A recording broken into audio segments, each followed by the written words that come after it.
चलिए जी स्टार्ट करते हैं। बिस्मिल्लाह रहमान रहीम। First of all I welcome you all to this session on filing of income tax return. और बेसिकली इस सेशन को अरेंज करने से पहले, इस सेशन को कंडक्ट करने के लिए जो बेसिकली मोटिवेशन थी वो सर ताहा पोपाटिया की तरफ से थी, क्योंकि सर ताहा पोपाटिया ने ही मुझे मोटिवेट किया कि इस तरह का एक सेशन रखा जाए।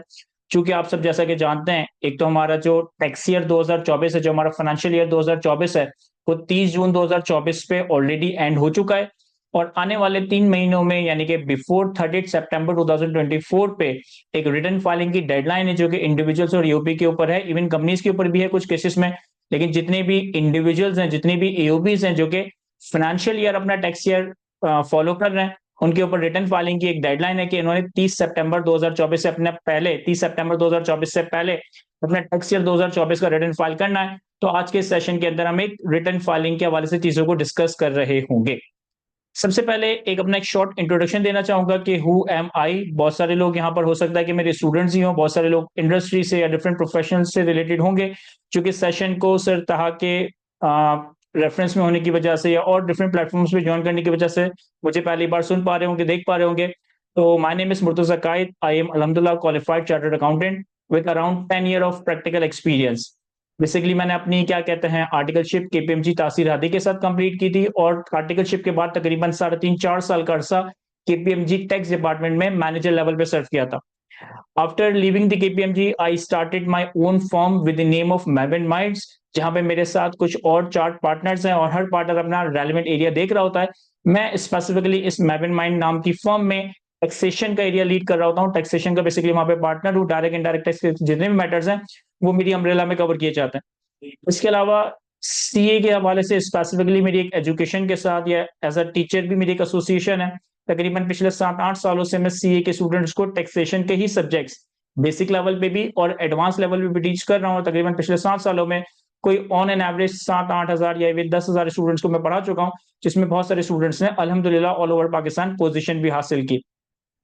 तो with the decade of professional as well as teaching experience, आज का हम इस सेशन को कंडक्ट कर रहे होंगे।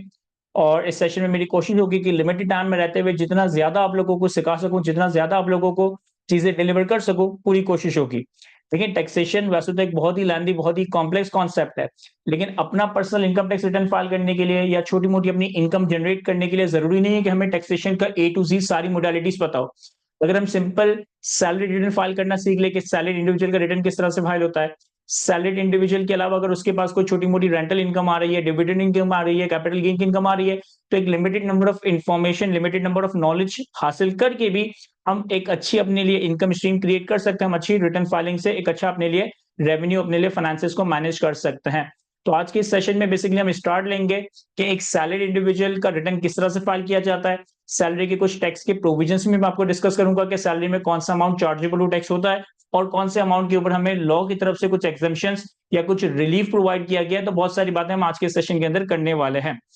तो चूंकि हमारे पास लिमिटेड टाइम है और अल्हम्दुलिल्लाह अल्हम्दुलिल्लाह कोई लार्ज नंबर ऑफ ऑडियंस है जो कि जूम के थ्रू, फेसबुक के थ्रू और यूट्यूब लाइव के थ्रू हमें सुन रही है, तो मैं क्वेश्चंस आपके सेशन के दरमियान में नहीं ले सकूंगा। लेकिन वंस हमारा सेशन 7 बजे एंड होगा तो उसके बाद मैं एक टाइम 15-20 मिनट का, आधे घंटे का टाइम रखूंगा, ताकि इस टाइम के अंदर आपकी जितनी भी क्यूरीज हो हम उनको आंसर कर रहे होंगे। अब इनकम टैक्स का जो रिटर्न फाइल है, इनकम टैक्स का जो रिटर्न की फाइलिंग होती है, वो बेसिकली एफबीआर के पोर्टल पे होती है। और एफबीआर का पोर्टल कहलाया जाता है IRIS, दैट इज आईआरएस, हम इसे शॉर्ट फॉर्म में कह रहे होते हैं IRIS। आप इजीली गूगल पे जाके आईआरएस सर्च करेंगे तो आपके पास एफबीआर का एक पोर्टल ओपन हो रहा होगा। एफबीआर का पोर्टल ओपन होने के बाद अगर तो आपका एनटीएन बना हुआ है, अगर तो आपका नेशनल टैक्स नंबर बना हुआ है, के पास अपने एनटीएन नंबर, अपना एक पासवर्ड होगा। अब अपने इस एनटीएन नंबर और पासवर्ड को लॉगिन करके आपके सामने इस तरह की एक विंडो ओपन हो जाएगी, जो मैंने आप लोगों के सामने ओपन की है। यहाँ पे आपके इनकम टैक्स से सारे मामला आप लोगों को एक स्क्रीन पे बड़े ही फ्रेंडली वे में नजर आ रहे होते हैं। अगर तो किसी इंडिविजुअल का एनटीएन ही नहीं बना हुआ तो उससे पहले एनटीएन बनाना होता है। एनटीएन बनाने के लिए आप खुद भी चाहो तो एनटीएन बना सकते हो। एनटीएन बनाने के लिए आप किसी टैक्स कंसल्टेंट, किसी टैक्स लॉयर को भी कांटेक्ट कर सकते हो। वैसे तो एनटीएन बनाना बहुत ही आसान सी एक्टिविटी है, जिस तरह से हम जनरली एक गूगल अकाउंट या एक फेसबुक अकाउंट या कोई भी एक अकाउंट क्रिएट कर रहे होते हैं, मोर और लेस इसी तरह का प्रोसेस है। कुछ डॉक्यूमेंटेशन हमें वहां सबमिट करनी पड़ती है। फॉर एग्जाम्पल, इलेक्ट्रिसिटी का बिल सबमिट करना पड़ता है, एनआईसी नंबर, एनआईसी की कॉपी सबमिट करनी पड़ती है। आप अपना एनटीएन क्रिएट कर लेते हो और आपको एक एनटीएन नंबर और एक पासवर्ड जनरेट हो जाता है और एनटीएन नंबर और पासवर्ड के थ्रू आपके सामने एफबीआर के पोर्टल की आईआरएस की इस तरह की स्क्रीन ओपन हो रही होती है। अब यहाँ पे हमारे पास मल्टीपल इन्फॉर्मेशन आ रही होती है, हमारे पिछले सालों के जितने मामलात हैं, जितने हमें नोटिस आए, जितने हमारे नोटिस पेंडिंग है, जो हमारे कंप्लीटेड मामलात हैं, वो इस तरह के टैब के अंदर हम देख सकते हैं। और ऊपर हमारे पास फाइलिंग से रिलेटेड इन्फॉर्मेशन के लिए डिफरेंट टैब्स आ रहे होते हैं। रिटर्न फाइलिंग के लिए हम डिक्लेरेशन के टैब में जाते हैं। जब डिक्लेरेशन के टैब में जाते हैं तो यहाँ पे बेसिकली रिटर्न फाइलिंग से पर्टेनिंग चीजें आ रही होती है। तो एक तो हमारे पास इनकम टैक्स रिटर्न और स्टेटमेंट बेसिकली वेल्थ स्टेटमेंट। इंशाल्लाह मेरी कोशिश है कि हम इस लिमिटेड टाइम में रहते हुए आज ये भी सीखेंगे कि वेल्थ स्टेटमेंट क्या होता है और वेल्थ स्टेटमेंट को किस तरह से फाइल किया जा रहा होता है। तो एक तो रिटर्न और स्टेटमेंट्स के अगर आप टैब में आए तो आपके पास मल्टीपल ऑप्शंस आ रहे होते हैं। और एफबीआर ने और गवर्नमेंट ऑफ पाकिस्तान ने रिटर्न फाइलिंग और स्टेटमेंट्स को थोड़ा सा आसान करने के लिए, ताकि जो इतना पढ़ा लिखा तबका नहीं है, ताकि जो इतना वेल वर्स नहीं है, वो भी अपना रिटर्न फाइल करना चाहे तो उसके लिए सिंप्लीफाइड वर्जन भी अवेलेबल है। मैं सिंप्लीफाइड वर्जन को आज इस्तेमाल नहीं करूंगा क्योंकि सिंप्लीफाइड वर्जन में तो कोई भी नॉर्मली जाके इन्फॉर्मेशन फीड कर सकता है, लेकिन अगेन वहां पे आपको एक कंसल्टेंट की, एक लॉयर की हेल्प लेनी चाहिए कि आप एरर ना कर जाओ। हम एक प्रॉपर रिटर्न देख रहे होंगे कि प्रॉपर रिटर्न किस तरह से फाइल किया जाता है। तो आप डिक्लेरेशन के टैब में आओगे और डिक्लेरेशन के टैब में रिटर्न और स्टेटमेंट्स जो ओरिजिनल फॉर्मेट है उसमें आपके पास ये डिफरेंट टैब्स ओपन हो रहे होंगे। हम नॉर्मल रिटर्न का टैब सेलेक्ट करेंगे, डिक्लेरेशन, रिटर्न स्टेटमेंट ओरिजिनल और नॉर्मल रिटर्न। तो हमसे वो पूछेगा कि आपको किस साल का रिटर्न फाइल करना है, आपको किस पीरियड का, किस साल का रिटर्न फाइल करना है।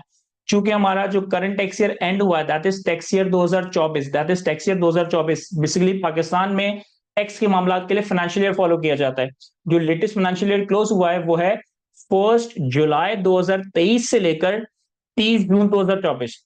1 जुलाई 2023 से लेकर 30 जून 2024। तो अगर मैं टैक्स ईयर 2024 सेलेक्ट करूं तो इसने मुझे खुद ही सजेस्ट कर दिया है 1 जुलाई 2023 से लेकर 30 जून 2024। ये हम सेलेक्ट करेंगे, कंटिन्यू करेंगे तो आपके पास एक रिटर्न की विंडो ओपन हो जाएगी। आपके पास एक विंडो ओपन हो जाएगी जिसमें आपके पास रिटर्न का एक फॉर्मेट ओपन हो रहा होगा। मेरे पास ये विंडो इसलिए ओपन नहीं हो रही क्योंकि मैंने ऑलरेडी अपना रिटर्न ओपन किया हुआ है जो कि मेरे पास ड्राफ्ट में रखा हुआ है। तो ड्राफ्ट में आप देख सकते हैं कि जो आपने एक दफा रिटर्न यहाँ से ओपन कर दिया वो ड्राफ्ट में चला जाता है। तो यहाँ पे मेरे पास ड्राफ्ट में ऑलरेडी ये रिटर्न नजर आ रहा है। इसे मैं एडिट करता हूँ। तो जब हम इसे एडिट करेंगे तो हमारे पास इस तरह की एक विंडो ओपन हो रही होगी और इसमें सारे नंबर्स आपको इजी टू अंडरस्टैंड फॉर्मेट के ऊपर नजर आ रहे होंगे। फॉर एग्जांपल, तो सबसे पहले अगर मैं इन टैब्स को देखूं तो हम अपनी सारी इनकम की रिपोर्टिंग, हम अपने सारे टैक्सेस के मामला, हम अपनी वेल्थ स्टेटमेंट की इंफॉर्मेशन, सारी इंफॉर्मेशन को यहाँ प्रेजेंट कर रहे होते हैं। फॉर एग्जांपल कि अगर आपकी सैलरी इनकम है तो सैलरी इनकम को आप सैलरी के टाइप में प्रेजेंट कर रहे होंगे। अगर आप प्रॉपर्टी से कोई रेंटल इनकम कमा रहे हो तो प्रॉपर्टी से रेंटल इनकम आप प्रॉपर्टी के टैब में फुलफिल कर रहे होंगे। अगर आपका कोई बिजनेस वगैरह है तो बिजनेस से pertaining revenue, expenses, cost of sales, different तरह के एडमिसिबल इनएडमिसिबल एक्सपेंसेस की इंफॉर्मेशन आप बिजनेस के टैब में प्रेजेंट कर रहे होंगे। इसी तरीके से अगर आपने ड्यूरिंग द ईयर कोई एसेट सेल परचेज किया है, कोई प्रॉपर्टी सेल परचेज की है, कोई शेयर सेल परचेज किए हैं, तो ये सारी चीजें आपके पास कैपिटल गेन के हेड में नजर आ रही होंगी। इसके अलावा अगर आपके पास कोई अदर सोर्सेज से इनकम आ रही है, कोई आपने ग्राउंड रेंट कमा लिया, कोई पेंशन से इनकम आ रही है, कोई फैक्ट्री का रेंट आ रहा है, तो अदर सोर्सेज की इनकम को हम अदर सोर्सेज में प्रेजेंट करते हैं। इसी तरीके से एक टैब आ रहा है फॉरेन सोर्स इनकम और एग्रीकल्चर इनकम का। अगर कोई पर्सन जिसकी पाकिस्तान में रहते हुए कोई फॉरेन सोर्स इनकम है, पाकिस्तान से बाहर उसने सर्विसेज प्रोवाइड की है, पाकिस्तान के बाहर जाके सर्विसेज प्रोवाइड की है, या कोई और फॉरेन सोर्स इनकम है, पाकिस्तान से बाहर कोई प्रॉपर्टी ली हुई है, वहां से कोई रेंटल इनकम आ रही है, इसे हम फॉरेन सोर्स के टैब में प्रेजेंट कर रहे होंगे। इसके अलावा एक एग्रीकल्चर का भी टैब आ रहा है कि अगर आपने कोई एग्रीकल्चर इनकम कमाई है तो इसे यहाँ पर आप रिपोर्ट कर रहे होंगे। ये बात आप सब जानते हैं, ये बात आप सब जानते हैं कि पाकिस्तान में रहते हुए अगर आप एग्रीकल्चर इनकम कमाते हो तो पाकिस्तान में एग्रीकल्चर इनकम के ऊपर कोई इनकम टैक्स नहीं है।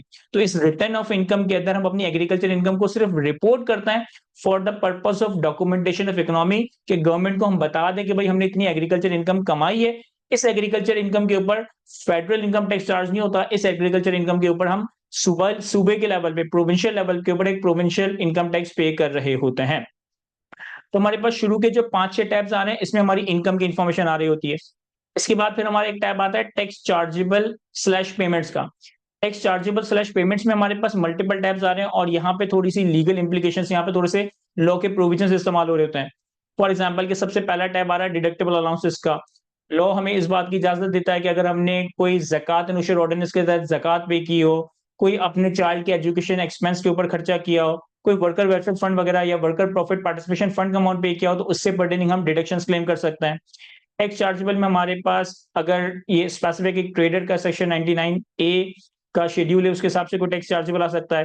फिर डिडक्शंस में हमारे पास लॉ हमें कुछ जगहों पर इजाजत देता है, जनरली फुल टाइम टीचर के लिए, आर्मी के लोगों के लिए, महबूब सेविंग सर्टिफिकेट्स वगैरह में आने वाली इनकम से पढ़ने हमें कुछ रिडक्शंस हासिल होती हैं, उसकी इन्फॉर्मेशन हम टैक्स रिडक्शंस में प्रेजेंट कर रहे होते हैं। फिर हमारे पास लॉ में डिफरेंट तरह के टैक्स क्रेडिट्स आ रहे होते हैं। अगर आप किसी अप्रूव्ड इदारा को डोनेशन पे करते हो, आपको एक टैक्स लॉ में सेक्शन 61 के तहत क्रेडिट मिलता है। अगर आप अप्रूव पेंशन फंड में कोई अमाउंट कंट्रीब्यूट करते हो, आपको सेक्शन 63 के तहत टैक्स क्रेडिट मिलता है। इसके अलावा नंबर ऑफ टैक्स क्रेडिट्स हैं जो कि लॉ में हमें बेनिफिट के तौर पे दिए हुए हैं। ये सारी बातें मैं डिटेल में तो डिस्कस नहीं कर सकूंगा, ऑब्वियसली हमारे पास लिमिटेड टाइम है, लेकिन सिर्फ मैं एक ओवरव्यू देने की कोशिश कर रहा हूँ। इसके बाद फिर हमारे पास एक टैब आ रहा होता है एडजस्टेबल टैक्स का। इसके बाद हमारे पास एक टैब आ रहा होता है एडजस्टेबल टैक्स का। ये टैब आप लोगों के लिए बड़ा इंपॉर्टेंट है। रीजन बीइंग कि कोई भी टैक्स पेयर हो, चाहे वो इंडिविजुअल हो, चाहे वो एओपी हो, चाहे वो कंपनी हो, पूरे साल में डिफरेंट तरह की इनकम टैक्स की विदहोल्डिंग जरूर सफर कर रहा होता है। डिफरेंट तरह की ट्रांजेक्शन के ऊपर उसका इनकम टैक्स ऑलरेडी एडवांस में कलेक्ट या डिडक्ट हो रहा होता है। फॉर एग्जाम्पल, आप सब में से जितने लोग किसी ऑर्गेनाइजेशन के एम्प्लॉय है, बहुत सारी ऑर्गेनाइजेशन में आपने देखा होगा कि आपका एम्प्लॉयर जब आपको सैलरी पे करता है ना, तो आपकी सैलरी से ही वो टैक्स को डिडक्ट कर लेता है, सैलरी से ही टैक्स का अमाउंट विदहोल्ड करके एडवांस में एफबीआर को पे कर देता है। इसी तरीके से हो सकता है कि आपने अपनी कोई प्रॉपर्टी रेंट पे दी हो, तो जो प्रॉपर्टी आपने टेनेंट को रेंट पे दी है, तो टेनेंट आपको रेंट की पेमेंट से ही टैक्स का अमाउंट डिडक्ट करके एडवांस में एफबीआर को जमा करवा रहा होगा। हो सकता है कि आपने किसी कंपनी के शेयर्स खरीदे हो, आपको शेयर्स के ऊपर डिविडेंड मिल रहा हो, तो डिविडेंड की पेमेंट से भी हमारा टैक्स डिडक्ट हो जाता है, टैक्स हमारा विदहोल्ड हो जाता है, एफबीआर को चला जाता है। हो सकता है कि आपका बैंक में कोई सेविंग अकाउंट हो, उस सेविंग अकाउंट में आपके पास बैंक से interest income, profit on debt की इनकम आ रही है, तो बैंक से जब हमें interest income, profit on debt की इनकम मिलती है, बैंक उसमें हमारा विदहोल्डिंग टैक्स सफर कर रहा होता है। इसी तरीके से जब हम अपना मोबाइल कार्ड रिचार्ज करवाते हैं, इसी तरीके से जब हम अपना इलेक्ट्रिसिटी का बिल पे करते हैं, इसी तरीके से जब हम अपना गैस का बिल पे करते हैं, इसी तरीके से जब हम कोई एयरलाइन टिकट बुक करवाते हैं, तो मल्टीपल ट्रांजेक्शन है कि मल्टीपल ट्रांजेक्शन के ऊपर इनकम टैक्स ऑर्डिनेंस के डिफरेंट सेक्शंस के तहत हमारा इनकम टैक्स एडवांस में हमसे विदहोल्ड किया जाता है, एडवांस में हमसे डिडक्ट किया जाता है। इन सारी चीजों की इंफॉर्मेशन हम यहाँ प्रेजेंट कर रहे होंगे। टैक्स चार्जेबल स्लैश पेमेंट के टैब में जो हमारे पास एडजस्टेबल टैक्स का टैब आ रहा है, इसमें हम अपने सारे विदहोल्डिंग्स का डाटा डाल रहे होंगे। फिर इसी तरीके से इनकम टैक्स में एक एडवांस कैटेगरी है फाइनल टैक्स रिजीम की, मिनिमम टैक्स रिजीम की। Again, final tax regime, minimum tax regime एक बहुत बड़ी दुनिया है। मैं उन बहुत बड़ी दुनिया में बहुत सारी बातें नहीं करूंगा, लेकिन जो मोस्ट कॉमन इनकम जो कि जनरली ज्यादातर टैक्स पेयर के पास आ रही होती है, डिविडेंड और कैपिटल गेन, डिविडेंड और कैपिटल गेन। तो डिविडेंड और कैपिटल गेन की इनकम के ऊपर डिविडेंड और प्रॉफिट ऑन डेट, डिविडेंड और प्रॉफिट ऑन डेट की इनकम किस तरह से रिपोर्ट होती है, उस पर फाइनल टैक्स किस तरह से वर्कआउट होता है, वो हम इस फाइनल टैक्स के टैब के अंदर देख रहे होंगे। और लास्ट में हमारे पास जो कंप्यूटेशन का टैब है, इसमें हमारे पास सारी चीजों की हमें समरी नजर आ रही होगी कि कौन कौन से एड्स की इनकम है, कितनी हमारी टोटल इनकम बनी, कितनी हमारी टैक्सेबल इनकम बनी, कितना टैक्स कैलकुलेट हुआ, कितनी विदहोल्डिंग हुई। एंड बेसिकली इस कंप्यूटेशन के टैब में हमारे पास पूरी हमारे पास एक समरी प्रेजेंट हो रही होगी। और फिर इसके बाद हमारे पास एक लास्ट टैब आ रहा होता है विदहोल्डिंग सॉरी वेल्थ स्टेटमेंट का। देखिए, गवर्नमेंट ऑफ पाकिस्तान को हमें दो चीजें रिपोर्ट करनी होती है। नंबर वन, अपनी इनकम के बारे में डिटेल्स, नंबर वन अपनी इनकम के हवाले से इंफॉर्मेशन, नंबर टू अपने एसेट्स और लायबिलिटीज की इंफॉर्मेशन, जिसे हम कहते हैं वेल्थ स्टेटमेंट। तो हर रेजिडेंट इंडिविजुअल के ऊपर ये रिक्वायरमेंट है कि उसे अपनी वेल्थ स्टेटमेंट भी फाइल करनी है। Wealth statement is just like the balance sheet of a company. इस तरह से हम किसी कंपनी की बैलेंस शीट देखते हैं ना, कि साल के शुरू में एसेट्स और लायबिलिटीज के नंबर आ रहे होते हैं, साल के आखिर में एसेट और लायबिलिटीज के नंबर आते हैं। इसी तरीके से वेल्थ स्टेटमेंट भी आप एक इंडिविजुअल अपने सारे एसेट्स और लायबिलिटीज की इंफॉर्मेशन प्रेजेंट कर रहा होता है, कि उसने साल के शुरू में उसके पास क्या क्या एसेट्स थे, साल के आखिर में उसके पास क्या क्या एसेट्स हैं, साल के शुरू में साल के आखिर में उसकी कितनी लायबिलिटीज थी।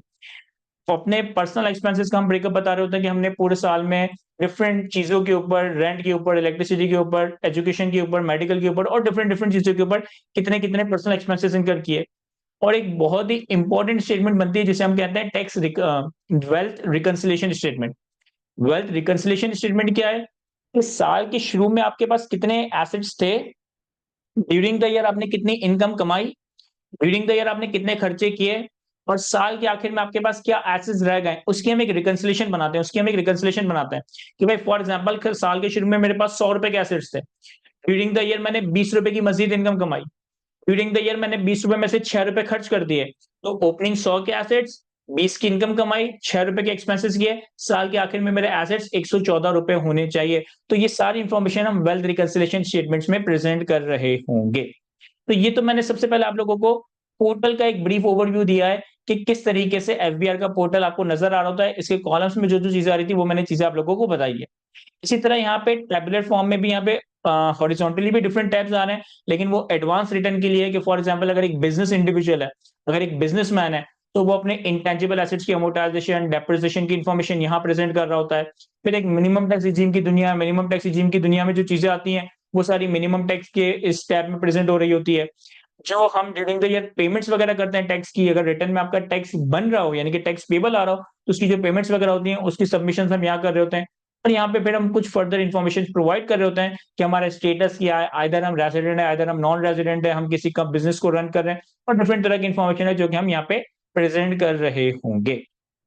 ये मैंने एक बहुत थोड़ा-सा ओवरव्यू देने की कोशिश की है कि आपका रिटर्न ऑफ इनकम किस तरह से आप लोगों को एफबीआर की स्क्रीन पे नज़र आ रहा होता है। जैसे बहुत से सवाल लोगों ने मुझसे पैरेलल सवाल पूछे हैं कि सर न्यू रजिस्ट्रेशन का भी बता दें, इफ टैक्स पेयर शो होने का भी बता दें। देखिए ये अगर सारे सवालों को मैं आंसर करने लग जाऊँगा तो ये 2 घंटे में ह्यूमनली पॉसिबल नहीं है कि मैं इतनी सारी चीज़ों को आंसर कर सकूँ। आज की हमारी सेशन का एजेंडा है कि हम इनकम टैक्स की रिटर्न फाइलिंग सीखेंगे कि इनकम टैक्स का रिटर्न एफबीआर के पोर्टल के ऊपर किस तरह से फाइल हो सकता है। और चूंकि अल्हम्दुलिल्लाह आप लोगों की अटेंडेंस, आप लोगों की पार्टिसिपेशन, आप लोगों का इंटरेस्ट मुझे इस बात की तरफ मोटिवेट करता है कि हम आने आने वाले हर वीकेंड पे एक सेशन इस तरह का अरेंज कर सकते हैं कि आज हमने income tax return filing session सीख लिया। अगले हफ्ते हम एक्टिव टैक्स पेयर का कॉन्सेप्ट समझेंगे, एक्टिव टैक्स पेयर क्या होता है, किस तरह से हम अपने आप को एक्टिव टैक्स पेयर बना सकते हैं। फिर एक सेशन के अंदर हम ये सीखें कि एनटीएन किस तरह से बनाया जाता है, एनटीएन को बनाने के लिए क्या फॉर्मेलिटीज है। फिर एक सेशन के अंदर हम विदहोल्डिंग टैक्स के हवाले से जिक्र करें कि विदहोल्डिंग टैक्सेस क्या होते हैं, विदहोल्डिंग टैक्सेस की स्टेटमेंट किस तरह से फाइल होती है। तो ये सारी चीजें ऑब्वियसली टाइम लेती है, ऑब्वियसली ये सारी चीजें वक्त मांगती है, लेकिन वक्त के साथ साथ इनको सीखा जा सकता है। किसी स्टूडेंट ने सवाल पूछा है कि सर आपने इस सेशन को तो फ्री रखा है, लेकिन आपने सर्टिफिकेट के लिए इसकी कोई कॉस्ट रखी है, तो सर्टिफिकेट लेना हमारे लिए बेनिफिशियल है या नहीं है। देखिए सर्टिफिकेट लेना या ना लेना ये टोटली आपकी मर्जी के ऊपर है, सर्टिफिकेट लेना या ना लेना टोटली आपकी मर्जी के ऊपर है। लेकिन एक चीज थोड़ा सा प्रैक्टिकल समझिएगा कि जो दिखता है वो बिकता है, जो दिखता है वो बिकता है। या मैं यूँ कह सकता हूँ कि your net worth is your network, आपका जो नेटवर्क है वो आपकी आज की तारीख में नेट वर्थ है। तो नॉलेज होना बहुत ज़रूरी है, हमें प्रैक्टिकली ग्रो करने में, अपने जॉब में, अपनी बिज़नेस में ग्रो करने में हेल्प करती है। लेकिन एट टाइम्स आपकी उस नॉलेज का आपको मार्केट भी करना पड़ता है, पब्लिक भी करना पड़ता है। तो डिफरेंट लोगों को आपने देखा होगा कि वो लिंक्डइन के ऊपर डिफरेंट तरह की पोस्ट डाल रहे होते हैं सर्टिफिकेट्स के हवाले से कि मैंने फलाँ कोर्स कर लिया, मैंने फलाँ सर्टिफिकेट हासिल कर लिया। वो सिर्फ अपना एक नेटवर्क क्रिएट करने के लिए। तो सर्टिफिकेट की रेलेवेंस बेसिकली ये है कि आपको अपने नेटवर्क में ग्रो करने में हेल्प करेगी, लोगों को बताने में ग्रो करेगी। और अगर आप अपनी सीवी बना रहे हो तो सीवी के ऊपर अगर आपने इस तरह के सेशन की कोई बात लिखी है कि मैंने फलां इनकम टैक्स रिटर्न फाइलिंग का सेशन अटेंड किया है, तो वो सर्टिफिकेट आपके पास एज़ अ एविडेंस होगा कि ये सर्टिफिकेट है कि मैंने ये सेशन अटेंड किया है, मैं जानता हूँ कि इनकम टैक्स का रिटर्न किस तरह से फाइल किया जा सकता है। एनीवे ये तो था हमारे पास एक overall income tax return on the portal on the website of the FBR किस तरह से नज़र आता है, ये सारी चीज़ें मैंने आप लोगों को प्रेज़ेंट की। तो हम चलते हैं अपने सेशन की तरफ। देखिए, एक में कंप्यूटेशन ऑफ टैक्स लायबिलिटी यानी कि जो आप अपनी इनकम टैक्स की कंप्यूटेशन करोगे, उसका फॉर्मेट मैंने आप लोगों को रिटर्न पे एक्सप्लेन किया कि एफबीआर के पोर्टल के ऊपर वो सारी चीज़ें किस तरह से नज़र आ रही होती है। थोड़ा-सा अगर हम कॉन्सेप्चुअली इसको समराइज़ करें ना कि इन्फॉर्मेशन किस तरह से प्रेज़ेंट होगी, तो इससे मैंने इस एक स्क्रीन के अंदर प्रेज़ेंट करने की कोशिश की। सबसे पहले आप क्या करते हो कि आपने पूरे साल में जो भी इनकम कमाई है, आप अपने पूरे साल की इनकम को इन 5 में से किसी एक हेड ऑफ इनकम में क्लासिफाई करते हो। इन 5 में से किसी एक हेड ऑफ इनकम में क्लासिफाई करते हो। हेड ऑफ इनकम का मतलब है classification of income. Law maker ये कहता है पूरे साल में तुमने जो भी कमाया है ना, उसे इन 5 हेड्स में से किसी एक हेड में क्लासिफाई कर दो। या तो आपने सैलरी कमाई होगी, या आपने रेंटल इनकम कमाई होगी तो इनकम फ्रॉम प्रॉपर्टी, या आपने कोई प्रॉपर्टी सेल परचेज़ करके, कोई शेयर सेल परचेज़ करके या कोई और कैपिटल एसेट को सेल परचेज़ करके कैपिटल गेन कमाया होगा। हो सकता है कि आप किसी बिज़नेस के ओनर हैं, हो सकता है आप किसी बिज़नेस के सोल प्रोप्राइटरशिप है, तो आपकी बिज़नेस की इनकम फ्रॉम बिज़नेस के टाइप में आएगी। हो सकता है कि इसके अलावा आपके पास कोई अदर सोर्सेज़ की इनकम वगैरह आ रही है, तो इसे फिर हम इनकम फ्रॉम अदर सोर्सेज़ में प्रेज़ेंट करेंगे। यानी पूरे साल में आप जो कुछ भी कमाएँगे, आपने उसे किसी 5 में से एक हेड में क्लासिफाई करना है और अकॉर्डिंगली जिस भी हेड में वो इनकम फॉल करती है, उसके टैब के अंदर उसकी इन्फॉर्मेशन को फीड कर देना। 5 एड्स की इनकम कैलकुलेट करने के बाद हमारे पास कुछ लॉ में इनकम्स होती है जिसको हम एग्जाम्प्ट इनकम कह सकते हैं। फॉर एग्जांपल जब मैं आपको रिटर्न का फॉर्मेट समझा रहा था तो मैंने आपको बताया कि पाकिस्तान में एग्रीकल्चर इनकम के ऊपर कोई टैक्स नहीं है, यानी कि एग्रीकल्चर इनकम हमारे फेडरल लॉ में, एग्रीकल्चर इनकम हमारे फेडरल लॉ में एग्जेम्प्ट इनकम है। एग्रीकल्चर इनकम के ऊपर फेडरल गवर्नमेंट का कोई टैक्स नहीं है, तो इसे हम एग्रीकल्चर इनकम में प्रेजेंट करते हैं। ये मैंने सिर्फ एक एग्जांपल दी है, इसके अलावा और भी बहुत सारी इनकम्स हैं जो कि इनकम टैक्स ऑर्डिनेंस में एग्जाम फ्रॉम टैक्स रखी गई है।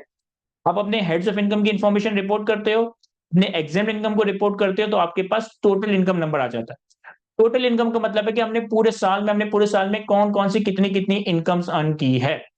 ये वो इनकम नहीं है जिसके ऊपर आपने टैक्स पे करना है, ये वो इनकम है जो आपने पूरे साल में कमाया है, ये वो इनकम है जो आपने पूरे साल में कमाया है। टोटल इनकम कैलकुलेट करने के बाद इससे हम अपनी एग्जाम इनकम को माइनस कर देंगे। बहुत से लोगों को सवाल क्रिएट होता है कि सर जब एग्जाम इनकम को माइनस ही करना था तो फिर ऐड क्यों किया? जब एग्जाम इनकम हमें स्टेप में माइनस ही कर देनी थी तो फिर आपने ऐड क्यों किया? इस वजह से कि इकोनॉमी की डॉक्यूमेंटेशन भी इंपॉर्टेंट है। एक टैक्स अथॉरिटीज का, एक टैक्स लॉ का ऑब्जेक्टिव सिर्फ लोगों से टैक्स कलेक्ट करना नहीं है, बल्कि इकोनॉमी को डॉक्यूमेंट करना भी है। तो लॉ मेकर ये कहता है कि अगर आपकी कोई इनकम एग्जाम्प्ट है, हम आपसे टैक्स नहीं मांग रहे उसके ऊपर, लेकिन एटलीस्ट गवर्नमेंट को बता दो दे कि आपने कोई एग्जाम्प्ट इनकम भी कमाई है, गवर्नमेंट को बता भी दे कि हमने कोई एग्जाम्प्ट इनकम कमाई है। जी बिल्कुल, सिर्फ एग्रीकल्चर इनकम नहीं, बहुत सारी इनकम्स हैं। फॉर एग्जांपल सैलरी में कवर करूंगा तो सैलरी में आपको कुछ एग्जाम्पशंस बताऊंगा, और डिफरेंट हेड्स ऑफ इनकम में डिफरेंट तरह की एग्जाम्पशंस का जिक्र किया गया है। तो एग्जाम्प्ट इनकम को रिपोर्टिंग पर्पस के लिए हम पहले ऐड कर रहे होंगे, और फिर चूंकि एग्जाम्प्ट इनकम पे हमने टैक्स पे करना नहीं है तो इसे अगले ही स्टेप में हम माइनस कर देंगे। इसके अलावा एक चीज यहाँ पे आ रही है, deduction under part 1 of second schedule. ये थोड़ी सी एडवांस या लीगल चीज है, तो इस पे मैं फर्दर डिस्कशन नहीं कर सकता अभी। और एक टैब आ रहा है हमारे पास डिडक्टेबल अलाउंसेस का। डिडक्टेबल अलाउंसेस का जो टैब है वो मैंने आपको एफबीआर के फॉर्मेट में बताया था कि 4 तरह की चीजें हैं जिसे हम एज अ डिडक्टेबल अलाउंस अपनी इनकम से रिड्यूस करने के लिए यूज कर सकते हैं। अगर आपने कोई ज़कात नशर ऑर्डिनेंस के तहत ज़कात पे किया, अगर आप अपने चाइल्ड के एजुकेशन के ऊपर कुछ खर्चा करते हो, अगर आप कोई वर्कर वेलफेयर फंड में पैसा जमा कराते हो, तो इन चीजों को हम एज अ डिडक्टेबल अलाउंस अपनी इनकम से रिड्यूस कर सकते हैं। टोटल इनकम कैलकुलेट करने के बाद इससे एग्जाम्प्ट इनकम और डिडक्टेबल अलाउंस माइनस करने के बाद हमारे पास नंबर आ जाता है, that is called taxable income, that is called taxable income. Taxable income के आप नाम से ही समझ सकते हैं कि ये वो इनकम है जिसके ऊपर हमें टैक्स पे करना है। टैक्सेबल इनकम ये वो इनकम है जिसके ऊपर हमें टैक्स पे करना है। टैक्सेबल इनकम आपने कैलकुलेट कर ली। टैक्सेबल इनकम कैलकुलेट करने के बाद उस इनकम के ऊपर हम स्लैब रेट के हिसाब से टैक्स कैलकुलेट करेंगे। हम स्लैब रेट के हिसाब से टैक्स कैलकुलेट करेंगे। तो स्लैब रेट हमारे पास दो तरह के हैं, एक सैलरीड इंडिविजुअल का स्लैब रेट, एक नॉन सैलरीड इंडिविजुअल और ईओपी का स्लैब रेट। यानी कि वो लोग जिनकी इनकम का मेजर चंक 70-75% से ज्यादा चंक सैलरी से आता है, उसे हम लॉ में सैलरीड इंडिविजुअल कहते हैं। Where the income of the individual chargeable under the head salary exceeds 75% of the taxable income। अगर आपकी टैक्सेबल इनकम का 75% से ज्यादा हिस्सा अगर सैलरी से आ रहा है, तो आप लॉ की नजर में सैलरी इंडिविजुअल कहलाए जाओगे, और आपके ऊपर ये slab rate of tax apply होगा। ये slab rate of tax tax year 2024 के लिए, ये slab rate of tax tax year 2024 के लिए। अभी जो रिसेंटली बजट अनाउंस हुआ, अभी जो रिसेंटली फाइनेंस एक्ट 2024 अनाउंस हुआ है, इस फाइनेंस एक्ट के अंदर, इस बजट के अंदर आने वाले टैक्स ईयर 2024 के 2025 के लिए, आने वाले टैक्स ईयर 2025 के लिए स्लैब रेट को इंक्रीज कर दिया गया है। इसी तरीके से आपके पास एक और स्लैब रेट है, that is called non salaried individual और यूपी का स्लैब रेट। यानी कि वो इंडिविजुअल जो कि बिजनेसमैन हैं, वो इंडिविजुअल जो कि छोटी मोटी सैलरी कमा रहे हैं, बाकी जगहों से उनकी डिफरेंट सोर्सेज ऑफ इनकम आ रही होती है, या अगर एक एओपी, अगर एक पार्टनरशिप फर्म है, उनकी इनकम के ऊपर टैक्स कैलकुलेट करने के लिए हमारे पास ये स्लैब रेट है। अच्छा, इन स्लैब रेट को कहा जाता है प्रोग्रेसिव स्लैब रेट। इन स्लैब रेट्स को कहा जाता है progressive slab rates. Progressive slab rates क्यों कहा जाता है इन्हें? क्योंकि अगर आप इन स्लैब रेट्स को जरा गौर से देखें ना, तो जैसे जैसे आपकी इनकम बढ़ती जाएगी ना, जैसे जैसे आपकी इनकम बढ़ती जाएगी ना, आपका स्लैब रेट बढ़ता जाएगा। फॉर एग्जाम्पल कि अगर आपकी पूरे साल की इनकम 6 लाख से कम है तो आपके ऊपर कोई टैक्स नहीं है। लेकिन अगर आपकी इनकम 6 लाख से बढ़ जाए लेकिन स्टिल 12 लाख से कम हो, तो फिर जो भी एक्सेस अमाउंट होगा उसके ऊपर आपने 2.5% के हिसाब से टैक्स पे करना होगा। इसी तरीके से अगर आपकी इनकम पूरे साल की 12 लाख से ज्यादा है लेकिन 24 लाख से कम है, तो फिर 15,000 का फिक्स टैक्स, और 12 लाख से ऊपर जितनी भी अमाउंट होगी उसके ऊपर आपने 12.5% टैक्स पे करना होगा। तो जैसे जैसे आपकी इनकम बढ़ती जाएगी, जैसे जैसे आपकी इनकम बढ़ती जाएगी, वैसे वैसे हमारा टैक्स रेट, स्लैब रेट बढ़ता जाएगा। इस वजह से इसे हम प्रोग्रेसिव टैक्स रेट्स का नाम दे रहे होते हैं। तो हमने अपनी टैक्सेबल इनकम कैलकुलेट की, टैक्सेबल इनकम के ऊपर इन स्लैब रेट्स के हिसाब से टैक्स लायबिलिटी कैलकुलेट की। अब टैक्स लायबिलिटी कैलकुलेट करने के बाद कुछ चीजें ऐसी होती हैं जो हमारी टैक्स लायबिलिटी को भी कम कर देती हैं। फॉर एग्जाम्पल कि फुल टाइम टीचर और रिसर्चर को लॉ में करने एक रिबेट दिया है। फॉर एग्जाम्पल कि अगर आपने अपनी फॉरेन सोर्स इनकम के ऊपर कोई फॉरेन इनकम टैक्स पे किया तो आप फॉरेन टैक्स क्रेडिट्स क्लेम करते हो। फॉर एग्जाम्पल कि जैसे कि मैंने थोड़ी देर पहले डिस्कस किया था, आपने किसी अप्रूव्ड इदारे में डोनेशन पे किया है, आपने किसी अप्रूव्ड पेंशन फंड में कंट्रीब्यूशन किया है, तो इस तरह के टैक्स क्रेडिट्स हम इस लेवल पे माइनस करेंगे। यानी पहले आपने अपनी टैक्सेबल इनकम के ऊपर स्लैब रेट के हिसाब से लायबिलिटी कैलकुलेट की, टैक्सेबल इनकम के ऊपर स्लैब रेट के हिसाब से लायबिलिटी कैलकुलेट करने के बाद हम कुछ रिडक्शंस माइनस करेंगे। हमारे पास tax liability under net of tax credit, tax liability under net of tax credit calculate हो जाएगा। यहाँ पे एक लफ्ज इस्तेमाल हुआ है एनटीआर, जिसका मतलब होता है normal tax regime. Normal tax regime का लफ्ज मैं आप लोगों के साथ ज्यादा इस्तेमाल नहीं कर रहा क्योंकि हम अभी इतना ज्यादा डिटेल में टेक्निकली नहीं देख रहे, हम मोटी मोटी कवरेज कर रहे हैं। नॉर्मल टैक्स रिजीम की tax liability NTR net of tax calculate करने के बाद कुछ दो चीजें यहाँ पे एडिशनल लिखी है, जिसे अगेन मैं आज के सेशन में डिस्कस नहीं कर सकता क्योंकि ये एक बहुत ही बड़ा, बहुत ही गहरा समंदर है। मिनिमम टैक्स रिजीम और फाइनल टैक्स रिजीम की लायबिलिटीज, मिनिमम टैक्स रिजीम और फाइनल टैक्स रिजीम की लायबिलिटी क्योंकि सैलरीड इंडिविजुअल की केस में जनरली अराइज नहीं होती, अगर कोई बिजनेसमैन हो तो उस केस में अराइज होती है, तो इतना अभी फिलहाल हमारे लिए रेलेवेंट नहीं है। एफटीआर में अलबत्ता मैं दो इनकम्स कवर करूंगा कि अगर आपने पूरे साल में कोई डिविडेंड इनकम कमाई हो, अगर आपने पूरे साल में कोई प्रॉफिट ऑन नेट की इनकम कमाई हो, तो डिविडेंड और प्रॉफिट ऑन नेट की इनकम एज अ इंडिविजुअल हम फाइनल टैक्स रिजीम में टैक्स करवाते हैं, फिर फाइनल टैक्स रिजीम का टैक्स कैलकुलेट करते हैं। नॉर्मल टैक्स रिजीम का टैक्स कैलकुलेट करने के बाद फाइनल टैक्स रिजीम का टैक्स ऐड करने के बाद हमारे पास बन जाता है टोटल टैक्स लायबिलिटी, हमारे पास बन जाता है टोटल टैक्स लायबिलिटी। और टोटल टैक्स लायबिलिटी से हम लास्ट में माइनस करते हैं अपने विदहोल्डिंग टैक्सेस को, अपने एडवांस टैक्सेस को। जैसे कि मैंने आपको बताया कि आपकी सैलरी पे आपका एम्प्लॉयर टैक्स विदहोल्ड करता है, आपकी डिविडेंड पे आपकी कंपनी टैक्स विदहोल्ड करती है, आप रेंट कमा रहे हो तो रेंट के ऊपर आपका टेनेंट आपका टैक्स विदहोल्ड कर रहा है, वो अपने इलेक्ट्रिसिटी बिल के ऊपर, मोबाइल फोन के कार्ड्स के ऊपर, आप अपने एयरलाइन की टिकट की बुकिंग के ऊपर, इन सारी ट्रांजेक्शन के ऊपर कुछ गवर्नमेंट को टैक्स एडवांस में देते हो।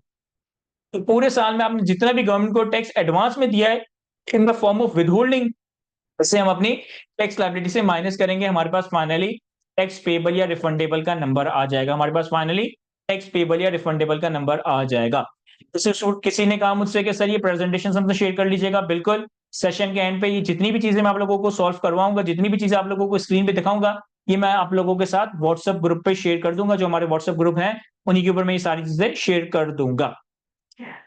अब आते हैं हम अपनी एक बेसिक सी इलस्ट्रेशन के ऊपर, और बेसिक सी इलस्ट्रेशन के लिए हम कुछ नंबर्स यहाँ पे मैंने ऑलरेडी एडवांस में पॉपुलेट कर रखे हैं। तो इस इंफॉर्मेशन को इस्तेमाल करते हुए पहले तो मैं ये देखूंगा कि एक इंडिविजुअल की सैलरी इनकम टैक्स के परस्पेक्टिव से कैलकुलेट कैसे की जाती है, और सैलरी इनकम टैक्स के परस्पेक्टिव से कैलकुलेट करने के साथ साथ इसको हम रिटर्न में भी साथ साथ प्रेजेंट करेंगे कि रिटर्न में किस तरह से इन चीज इंफॉर्मेशन को फीड किया जा रहा होगा। एक और बहुत ही इंपॉर्टेंट डॉक्यूमेंट है मेरे पास सैलरी टैक्सेशन के हवाले से।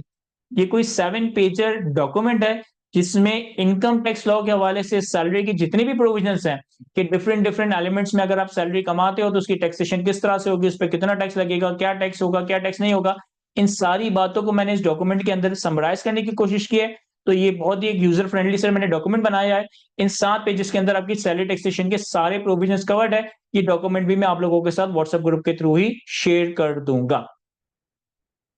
चलते हैं अपनी इलस्ट्रेशन की तरफ। पहले तो हम ये समझते हैं कि इसकी इनकम कैलकुलेट कैसे होगी, और फिर हम ये भी देखेंगे कि लॉ में सैलरी क्लास के लिए, लॉ में सैलरी इनकम कमाने वाले के लिए क्या क्या बेनिफिट्स हैं, क्या क्या कुछ कंसेशंस वगैरह है, तो उनको भी हम कवर करेंगे, कुछ चीजों की टैक्सेशन को समझेंगे। हमारे पास एक नॉर्मल सैलरी इंडिविजुअल है जिसका टैक्स ईयर 2024 कर लेते हैं क्योंकि हम टैक्स ईयर 2024 की बात कर रहे हैं। तो टैक्स ईयर 2024 होगा हमारा 1 जुलाई 2023 से लेकर टैक्स ईयर 2024 तक। फॉर एग्जाम्पल कि कोई भी इंडिविजुअल आप में से कोई भी बैठा है, इसकी मैंने एक सैलरी का इनकम का नंबर कंज्यूम कर लिया कि बेसिक सैलरी है इसकी पूरे साल की, ये पूरे साल की इनकम है 3.36 मिलियन। ये मेरे ख्याल है कि मैंने 2,80,000 मल्टीप्लाई बाय 12। अगर एक इंडिविजुअल की 2,80,000 की इनकम, आप कोई भी इनकम हो सकती है आपकी, 50,000 हो, लाख हो, 1.5 लाख हो, जो भी आपकी बेसिक सैलरी है, मैंने बेसिक सैलरी का पूरे साल का नंबर वर्कआउट कर लिया, 2,80,000 मल्टीप्लाई बाय 12, ये आ गया हमारे पास 3.36 मिलियन। इसके अलावा फिर हमारे पास मेडिकल अलाउंस आ रहा है। बहुत सारी कंपनी में मेडिकल्स के हवाले से डिफरेंट तरह की पॉलिसीज होती हैं, डिफरेंट तरह की बेनिफिट्स होते हैं जो कि ऑर्गेनाइजेशन अपने एम्प्लॉयज को दे रही होती हैं।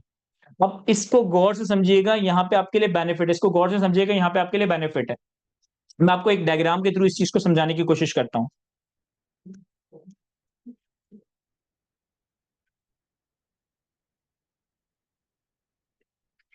Taxation of medical allowance and medical facility, कि अगर एक ऑर्गेनाइजेशन के एम्प्लॉय को अपने एम्प्लॉयर से, अपनी कंपनी से, अपनी ऑर्गेनाइजेशन से मेडिकल के नाम पे कोई अमाउंट, मेडिकल के नाम पे कोई बेनिफिट दिया जा रहा है, तो लॉ में इससे पर्टेनिंग क्या एग्जेम्पशंस है, लॉ में इससे पर्टेनिंग क्या टैक्सेशन है, ये हम देख रहे होंगे।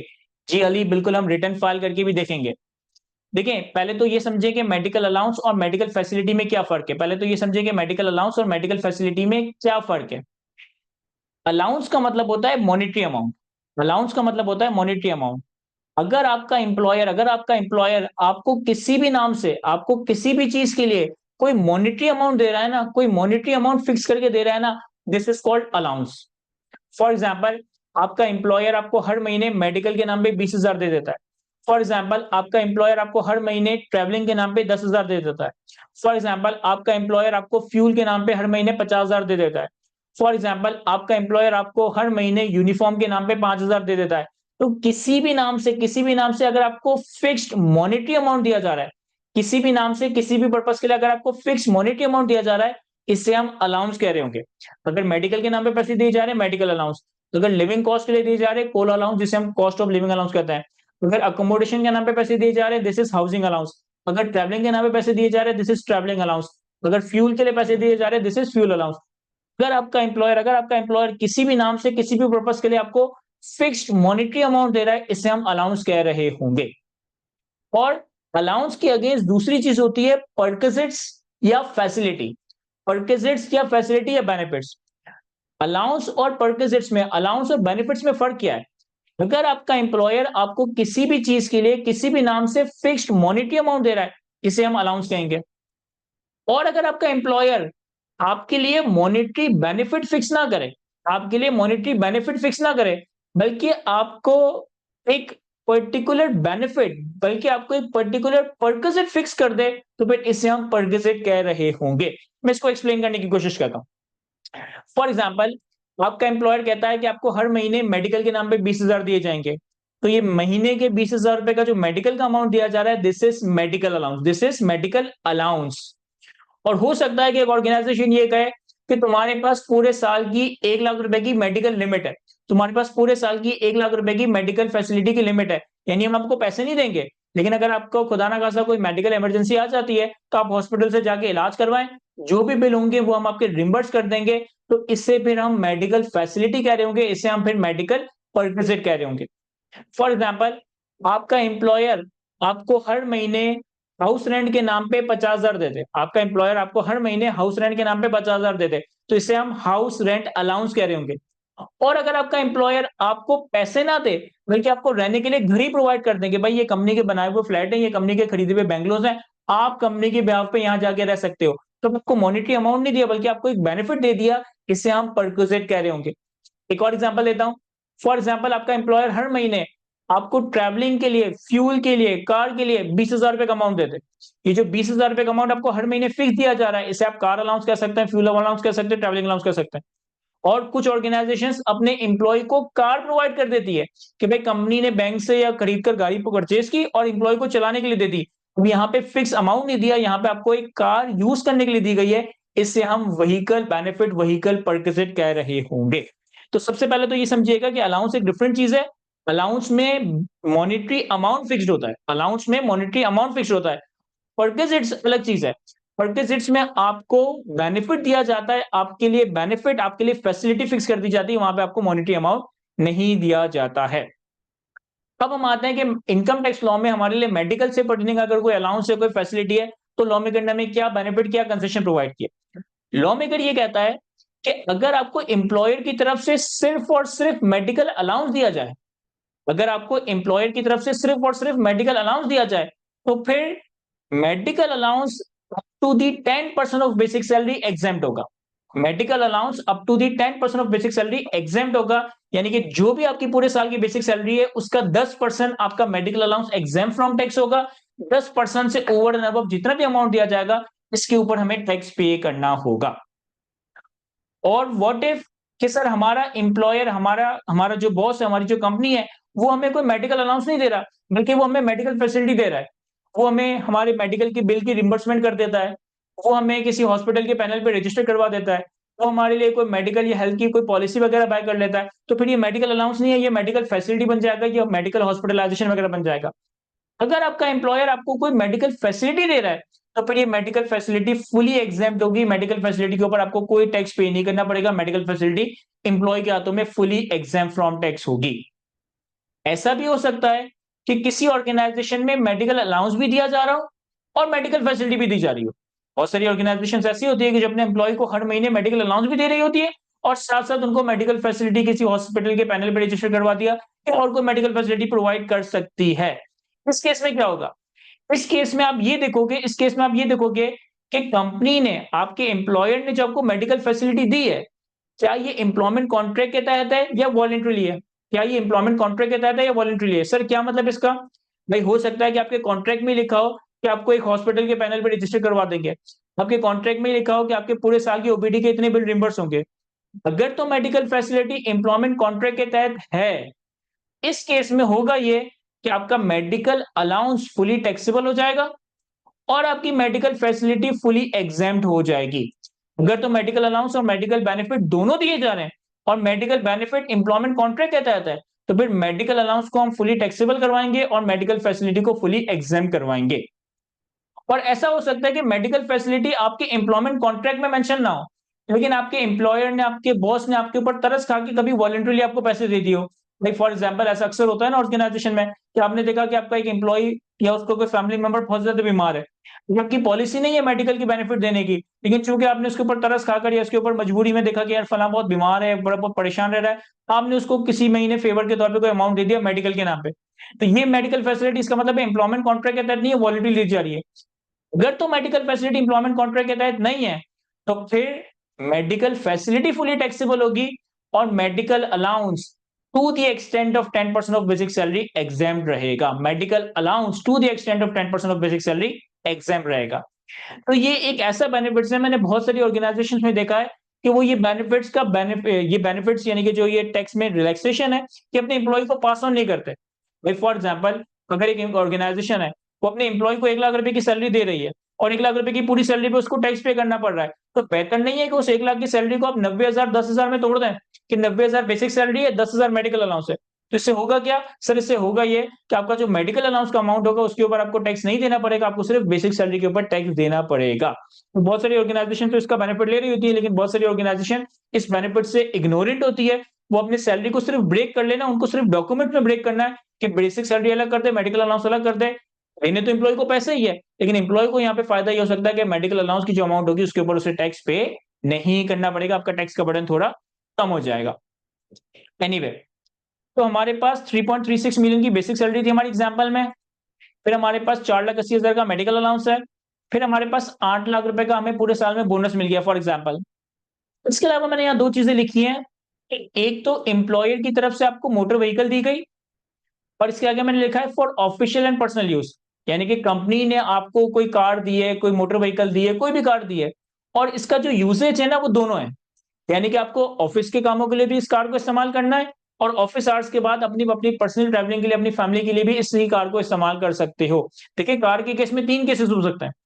हो सकता है कंपनी कार दे सिर्फ ऑफिस के कामों के लिए, हो सकता है कंपनी कार दे ऑफिस और पर्सनल दोनों कामों के लिए, हो सकता है कंपनी कार दे सिर्फ और सिर्फ पर्सनल ट्रैवलिंग के लिए, उससे आपने कोई ऑफिशियल कोई एम्प्लॉयर का काम ना करना हो। तो यहाँ पे जो मैंने एग्जांपल ली है इसमें हमें कार दी जा रही है official as well as personal both use. इस केस में क्या होगा? पहले तो आप ये समझें कि अगर कंपनी की तरफ से कार दी जा रही है तो क्या ये अलाउंस है, क्या ये परक्विजिट है? क्या ये अलाउंस है, क्या ये परक्विजिट है? सर यहाँ पे हमें कोई फिक्स अमाउंट नहीं दिया जा रहा, यहाँ पे हमें कोई फिक्स मॉनेटरी बेनिफिट नहीं दिया, मॉनेटरी अमाउंट नहीं दिया जा रहा है। यहाँ पे एक व्हीकल दिया जा रहा है इस्तेमाल करने के लिए, व्हीकल दिया जा रहा है यूज करने के लिए, तो ये अलाउंस नहीं कहलाया जाएगा, ये हमारे लिए परक्विजिट बन जाएगा। अब मोटर व्हीकल का अगर परक्विजिट हमें एम्प्लॉयर की तरफ से मिल रहा है तो इस केस में टैक्सेशन कैसे होगी? ये यहाँ आपके पास समराइज हुआ हुआ है। मोटर व्हीकल के केस में टैक्सेशन किस तरह से होगी, ये इस बात के ऊपर डिपेंडेंट है कि मोटर व्हीकल आपको किस पर्पस के लिए दिया गया, मोटर व्हीकल आपको किस पर्पस के लिए दिया गया। अगर तो motor vehicle personal as well as official दोनों इस्तेमाल के लिए दिया गया, यानी कि आपको एक व्हीकल दे दिया, इसी में आप ऑफिस की मीटिंग अटेंड करो, इसी में आप ऑफिस के लिए ट्रैवलिंग करो और इसी व्हीकल में आप अपनी फैमिली को भी लेकर घूम सकते हो, या फिर आपको व्हीकल दिया सिर्फ और सिर्फ पर्सनल इस्तेमाल के लिए, ये व्हीकल आपके पर्सनल प्राइवेट यूज के लिए। अगर तो vehicle personal as well as official दोनों इस्तेमाल के लिए दिया गया है, तो आपने व्हीकल की कॉस्ट का, यानी कि आपके एम्प्लॉयर ने जो व्हीकल खरीदा है उसकी जो भी कॉस्ट है, इस कॉस्ट का 5%, इस कॉस्ट का 5% अपनी सैलरी इनकम का पार्ट बनाना है।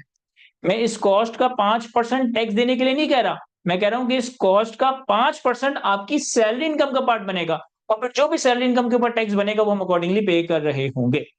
सर व्हाट इफ क्या हमारे एम्प्लॉयर ने व्हीकल खरीदी ना हो, हमारे एम्प्लॉयर ने व्हीकल बैंक से किस्तों पे लियो। भाई बहुत सारे ऑर्गेनाइजेशन व्हीकल खरीदती नहीं है, वो बैंक से लीज पे लेती है और एम्प्लॉयज को इस्तेमाल करने के लिए देती है। तो अगर तो आपके एम्प्लॉयर ने व्हीकल खरीदा नहीं है बल्कि लीज पे लिया है, तो फिर हम उस व्हीकल की फेयर मार्केट वैल्यू का, हम उस व्हीकल की मार्केट वैल्यू का 5% एम्प्लॉय की सैलरी में शामिल कर रहे होंगे। सर व्हाट इफ कि व्हीकल 100% पर्सनल यूज के लिए दिया हो, इसमें आप अपनी सिर्फ फैमिली को लेके घूमे, आप अपने प्राइवेट अपने पर्सनल यूज के लिए इस्तेमाल करें, ऑफिस के कामों के लिए नहीं दिया गया, तो फिर इस केस में अगर तो एम्प्लॉयर ने व्हीकल खरीदा है, एम्प्लॉयर की कॉस्ट का 10% हम एम्प्लॉय की सैलरी में शामिल कर देंगे। और अगर एम्प्लॉयर ने व्हीकल लीज पे लिया है, तो व्हीकल की मार्केट वैल्यू, व्हीकल की फेयर मार्केट वैल्यू का 10% हम एम्प्लॉय की सैलरी में शामिल कर रहे होंगे। सर एक और केस भी तो हो सकता है कि एम्प्लॉयर ने हमें व्हीकल इस्तेमाल करने के लिए दिया, सिर्फ और सिर्फ ऑफिशियल पर्पस के लिए दिया है, सिर्फ और सिर्फ जॉब की ड्यूटीज के लिए दिया है, वो हम पर्सनल यूज में इस्तेमाल ही नहीं कर सकते। अगर आपका एम्प्लॉयर सिर्फ और सिर्फ एम्प्लॉयमेंट ड्यूटीज को पूरा करने के लिए आपको व्हीकल दे रहा है, इस केस में आपके हाथों में कोई टैक्सेशन नहीं होगी, इसीलिए वो वाला सिनेरियो यहाँ पे लिखा हुआ ही नहीं है, इसलिए वो सिनेरियो यहाँ पे लिखा ही नहीं है। अगर एक ऑर्गेनाइजेशन, अगर एक एम्प्लॉयर अपने एम्प्लॉय को व्हीकल सिर्फ और सिर्फ ऑफिस के कामों के लिए दे रही है, इस केस में एम्प्लॉय के हाथों में कोई टैक्सेशन नहीं हो रही होगी। तो हमारी एग्जांपल में हमारे पास मोटर व्हीकल ऑफिशियल और पर्सनल दोनों इस्तेमाल के लिए है, और मैंने रिमार्क्स में इसकी कॉस्ट बता दी, इसकी कॉस्ट है 4 मिलियन। चूंकि ये व्हीकल ऑफिशियल और पर्सनल दोनों कामों के लिए दिया है, तो फिर हम 4 मिलियन का 5% जो भी बनेगा, इसे हम अपनी सैलरी में शामिल कर देंगे। इसके बाद यहाँ पे हमें ऑर्गेनाइजेशन की तरफ से, हमें अपने एम्प्लॉयर की तरफ से एक रहने के लिए घर भी दिया है। इसकी वैल्यू इसलिए नहीं आ रही क्योंकि यहाँ पे कोई अमाउंट तो दिया नहीं जा रहा ना, यहाँ तो आपको बेनिफिट दी जा रही है, यहाँ पे तो आपको कार इस्तेमाल करने के लिए दी जा रही है, यहाँ पे आपको घर रहने के लिए दिया जा रहा है, तो इसके लिए मैंने इसका कोई अमाउंट यहाँ पे नहीं लिखा। अब अकोमोडेशन की केस में क्या होगा? सर अगेन, अकोमोडेशन दी जाए तो ये अलाउंस है या परक्विजिट है? अगर एम्प्लॉयर की तरफ से एम्प्लॉय को अकोमोडेशन दी जाए तो हम इसे अलाउंस कहेंगे या परक्विजिट कहेंगे? सर ऑब्वियसली इसे परक्विजिट कहेंगे, क्योंकि आपका एम्प्लॉयर आपको फिक्स मॉनेटरी अमाउंट नहीं दे रहा, बल्कि आपको एक बेनिफिट दे रहा है, बल्कि आपको एक फैसिलिटी दे रहा है, बल्कि आपको घर रहने के लिए दे रहा है, इसे हम परक्विजिट कह रहे होंगे। अकोमोडेशन के केस में टैक्सेशन किस तरह से होगी? अकोमोडेशन के केस में टैक्सेशन मैंने यहाँ जॉट डाउन किया, कहता है accommodation by an employer is taxable at higher of, accommodation by an employer to an employee is taxable at higher of, यानी कि आपने दो अमाउंट्स का हायर कैलकुलेट करना है, आपने दो अमाउंट्स का हायर कैलकुलेट करना है, और इन दो अमाउंट्स में जो भी हायर अमाउंट होगा ये आप अपनी सैलरी में शामिल कर देंगे। Number one, fair market rent, कि उस अकोमोडेशन का, उस फ्लैट का, उस बैंगलो का, उस पोर्शन का मार्केट रेंट कितना है। आप उस बैंगलो के, उस पोर्शन के, उस फ्लैट के मार्केट रेंट को कंपेयर करेंगे अपनी सैलरी की, अपनी बेसिक सैलरी के 45% से, अपनी बेसिक सैलरी के 45% से प्रॉपर्टी का फेयर मार्केट रेंट और आपकी बेसिक सैलरी का 45%, इन दोनों में से जो भी हायर अमाउंट आएगी ये आपकी सैलरी इनकम में शामिल हो जाएगी। मैंने अपनी एग्जांपल में इस अकोमोडेशन का मार्केट रेंट आगे बता दिया है 12 लाख पर एनम। और फिर हमारे पास एक चीज आ रही है लीव इनकैशमेंट। देखिए सैलरी के केस में आसान सी बात बताऊं, सैलरी के केस में आपको एम्प्लॉयर की तरफ से जो कुछ भी मिल रहा है, सैलरी के केस में आपको एम्प्लॉयर की तरफ से जो कुछ भी मिल रहा है सिवाय एम्प्लॉयर की गालियों के, यानी कि आपको एम्प्लॉयर की तरफ से जो जितने भी पैसे मिल रहे हैं, जितनी भी बेनिफिट्स मिल रहे हैं, जितनी भी पैसे मिल रही है, जनरली सारे पैसे, सारे बेनिफिट, सारी फैसिलिटीज हमारी सैलरी इनकम में टैक्सेबल हो रही होती है। तो चाहे वो लीव इनकैशमेंट हो, चाहे वो लिविंग अलाउंस हो, चाहे वो फ्यूल अलाउंस हो, चाहे वो ट्रैवलिंग अलाउंस हो, चाहे कोई और 10 तरह के बेनिफिट्स हो, सारे बेनिफिट्स को हम अपनी सैलरी इनकम में टैक्स करवा ही रहे होंगे। यहाँ मैंने एग्जाम्पल्स में कुछ 5-6 चीजें कंसिडर की है। ये तो मैंने एग्जाम्पल एक्सप्लेन की, अब आते हैं इसकी कैलकुलेशन पे। देखें बेसिक सैलरी का अमाउंट कितना है? 3.36 मिलियन। तो बेसिक सैलरी तो आपकी चार्जेबल टू टैक्स होगी, बेसिक सैलरी आपकी इनकम का पार्ट बनेगा, इसे मैंने टोटल इनकम के कॉलम में लिख दिया। मेडिकल अलाउंस का अमाउंट कितना है? 4,80,000। पहले मैं 4,80,000 लिखता हूं अपनी टोटल इनकम के कॉलम में, अपनी टोटल अमाउंट के कॉलम में। लेकिन मेडिकल फैसिलिटी के हवाले से, मेडिकल अलाउंस के हवाले से मैंने आपको एक बेनिफिट बताया कि मेडिकल बेनिफिट क्या है कि 10% ऑफ बेसिक सैलरी तक आपका मेडिकल अलाउंस एग्जेम्प्ट होगा। 10% ऑफ द बेसिक सैलरी तक आपका मेडिकल अलाउंस एग्जेम्प्ट होगा। हमारी बेसिक सैलरी कितनी एग्जाम्पल में 3.36 मिलियन। तो इस 3.36 मिलियन का, इस 3.36 मिलियन का अगर मैं 10% कैलकुलेट करूं तो ये कितना आ रहा है, 3,36,000 रुपए। यानी कि इस 4,80,000 के मेडिकल अलाउंस में से 3,36,000 रुपए का मेडिकल अलाउंस एग्जेम्प्ट है, और जो बाकी बच गया, और जो रिमेनिंग बच गया, कितना रिमेनिंग बचा, इन दोनों कॉलम्स का टोटल ले लेते हैं, और जो रिमेनिंग बच गया सिर्फ आपको 1,44,000 के अमाउंट के ऊपर टैक्स पे करना होगा।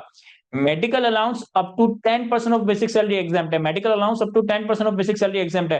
तो अगर हमें 4,80,000 रुपए का मेडिकल अलाउंस मिला तो 3.36 मिलियन की बेसिक सैलरी का 10% हमने एग्जाम्प्ट कर दिया, और 4,80,000 और 3,36,000 का जो डिफरेंशियल है 1,44,000, इस पे हमें टैक्स पे करना होगा। इसके बाद बोनस का अमाउंट है, तो बोनस का अमाउंट भी हमारा फुली टैक्सेबल होगा, इसमें कोई रिलैक्सेशन नहीं है। इसके बाद मोटर व्हीकल, तो मोटर व्हीकल हमें ऑफिशियल और पर्सनल दोनों इस्तेमाल के लिए दी गई थी, और हमारे एम्प्लॉयर की मोटर व्हीकल की कॉस्ट कितनी थी, 4 मिलियन। क्योंकि ये vehicle official as well as personal दोनों कामों के लिए दी गई है, तो हम 4 मिलियन का 5%, 4 मिलियन का 5% अपनी इनकम में शामिल कर रहे होंगे, तो ये हमारे पास आ गया 2 लाख रुपए। तो ये 2 लाख रुपए हमारी टोटल इनकम भी है, ये 2 लाख रुपए हमारी टैक्सेबल इनकम भी बन जाएगा। इसी तरीके से हमें एम्प्लॉयर की तरफ से अकोमोडेशन दी गई है। अब हमारे पास जो अकोमोडेशन एम्प्लॉयर की तरफ से दी गई है, इसका मार्केट रेंट कितना है, 12 लाख। यहाँ देखिए मैं पैरेलल एक वर्किंग करता हूं कि अकोमोडेशन के केस में मार्केट रेंट कितना है, 12 लाख। और मैंने इस 12 लाख के अमाउंट को किससे कंपेयर करना था, मैंने इस 12 लाख के अमाउंट को कंपेयर करना था 45% ऑफ बेसिक सैलरी से। तो मैं 45% ऑफ बेसिक सैलरी कैलकुलेट करता हूं। हमारी बेसिक सैलरी कितनी है, 3.36 मिलियन। इसी का मैं 45% कैलकुलेट कर रहा हूँ। 3.36 मिलियन की बेसिक सैलरी का 45%, तो ये आ गया 15,12,000। अब आप देखिए कि इन दोनों में से हायर क्या है, 12 लाख रुपए का मार्केट रेंट, 12 लाख रुपए का मार्केट रेंट, और हमारी बेसिक सैलरी का 45%, 15,12,000। इन दोनों का हायर आ गया 15,12,000। तो हमारी सैलरी में 15,12,000 चार्जेबल टू टैक्स होगा। 15,12,000 रुपए के अमाउंट के ऊपर हमें टैक्स पे करना पड़ेगा। और फिर लास्ट में हमारे पास लीव इनकैशमेंट था, तो लीव इनकैशमेंट के ऊपर भी हमें टैक्स पे करना पड़ेगा। ये लीव इनकैशमेंट हमारा 1/20 पूरी सैलरी का पार्ट बन गया। तो ये हमने जो जो हमारी सैलरी इनकम थी as per the provision of law, total income calculate की। इस सैलरी में से हमारा 3,36,000 रुपए का मेडिकल अलाउंस का अमाउंट एग्जाम था, और बाकी जो हमारे पास रह गया दैट इज 6.136 मिलियन, ये हमारी टैक्सेबल इनकम आ गई। टैक्सेबल इनकम को मैं यहाँ कॉपी कर लेता हूँ। टैक्सेबल इनकम आपने कैलकुलेट कर ली, तो हम चलते हैं स्लैब रेट की तरफ, जो मैंने आपको स्लैब रेट का जिक्र किया था कि स्लैब रेट के हिसाब से आप टैक्स कैलकुलेट करेंगे। स्लैब रेट हमारे पास दो तरह के थे, एक सैलरीड इंडिविजुअल, एक नॉन सैलरीड इंडिविजुअल और ईओपी। समझिएगा समझिएगा, सैलरीड इंडिविजुअल कौन है, सैलरीड इंडिविजुअल वो इंडिविजुअल है जिसकी सैलरी इसके टैक्सेबल इनकम के 75% से ज्यादा है, जिसकी सैलरी इसकी टैक्सेबल इनकम के 75% से ज्यादा है। यानी कि आप अपनी सैलरी को आप अपनी सैलरी को डिवाइड करोगे अपनी टैक्सेबल इनकम से, आप अपनी सैलरी को डिवाइड करोगे टैक्सेबल इनकम से। अगर तो ये मोर देन 75% आ जाता है, अगर तो ये मोर देन 75% आ जाता है तो फिर आप सैलरीड इंडिविजुअल हो। और अगर ये लेस देन 75% आता है या इक्वल टू 75% आता है, तो फिर लॉ की नजर में आप नॉन सैलरीड इंडिविजुअल कहलाए जाओगे। आपके ऊपर नॉन सैलरीड इंडिविजुअल का सर्टिफिकेट अप्लाई होगा। फॉर एग्जाम्पल कि अगर हम यहां देखें, तो यहां तो हमारे पास है ही सिर्फ सैलरी इनकम, मैंने कोई और इनकम लिखी नहीं है। तो हमारी सैलरी कितनी है, 6.136 मिलियन, और हमारी टैक्सेबल इनकम कितनी है, 6.136 मिलियन। यानी कि सैलरी हमारी टैक्सेबल इनकम का 100% है, सैलरी हमारी टैक्सेबल इनकम का 100% है। तो यहाँ पे टैक्स लायबिलिटी कैलकुलेट करते वक्त हमारा स्टेटस सैलरीड इंडिविजुअल का कहलाया जाएगा। टैक्स लायबिलिटी कैलकुलेट करते वक्त हमारा स्टेटस सैलरीड इंडिविजुअल का कहलाया जाएगा। अब देखें टैक्स कैसे कैलकुलेट होगा, टैक्स कैसे कैलकुलेट होगा।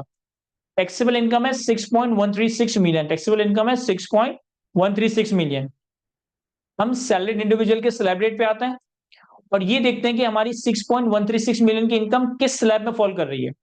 पहला स्लैब है where the income exceed 6 lakh, हमारी इनकम तो 6 लाख से ज्यादा है। दूसरा स्लैब है where the income exceed 6 lakh but does not exceed 12 lakh, हमारी इनकम तो 6 मिलियन से ज्यादा है। तो इसका मतलब है हम पहले, दूसरे, तीसरे, चौथे, पांचवे, इन पांचों स्लैब में नहीं फॉल कर रहे हैं। हम कौन से स्लैब में फॉल कर रहे हैं, हम छठे स्लैब में फॉल कर रहे हैं।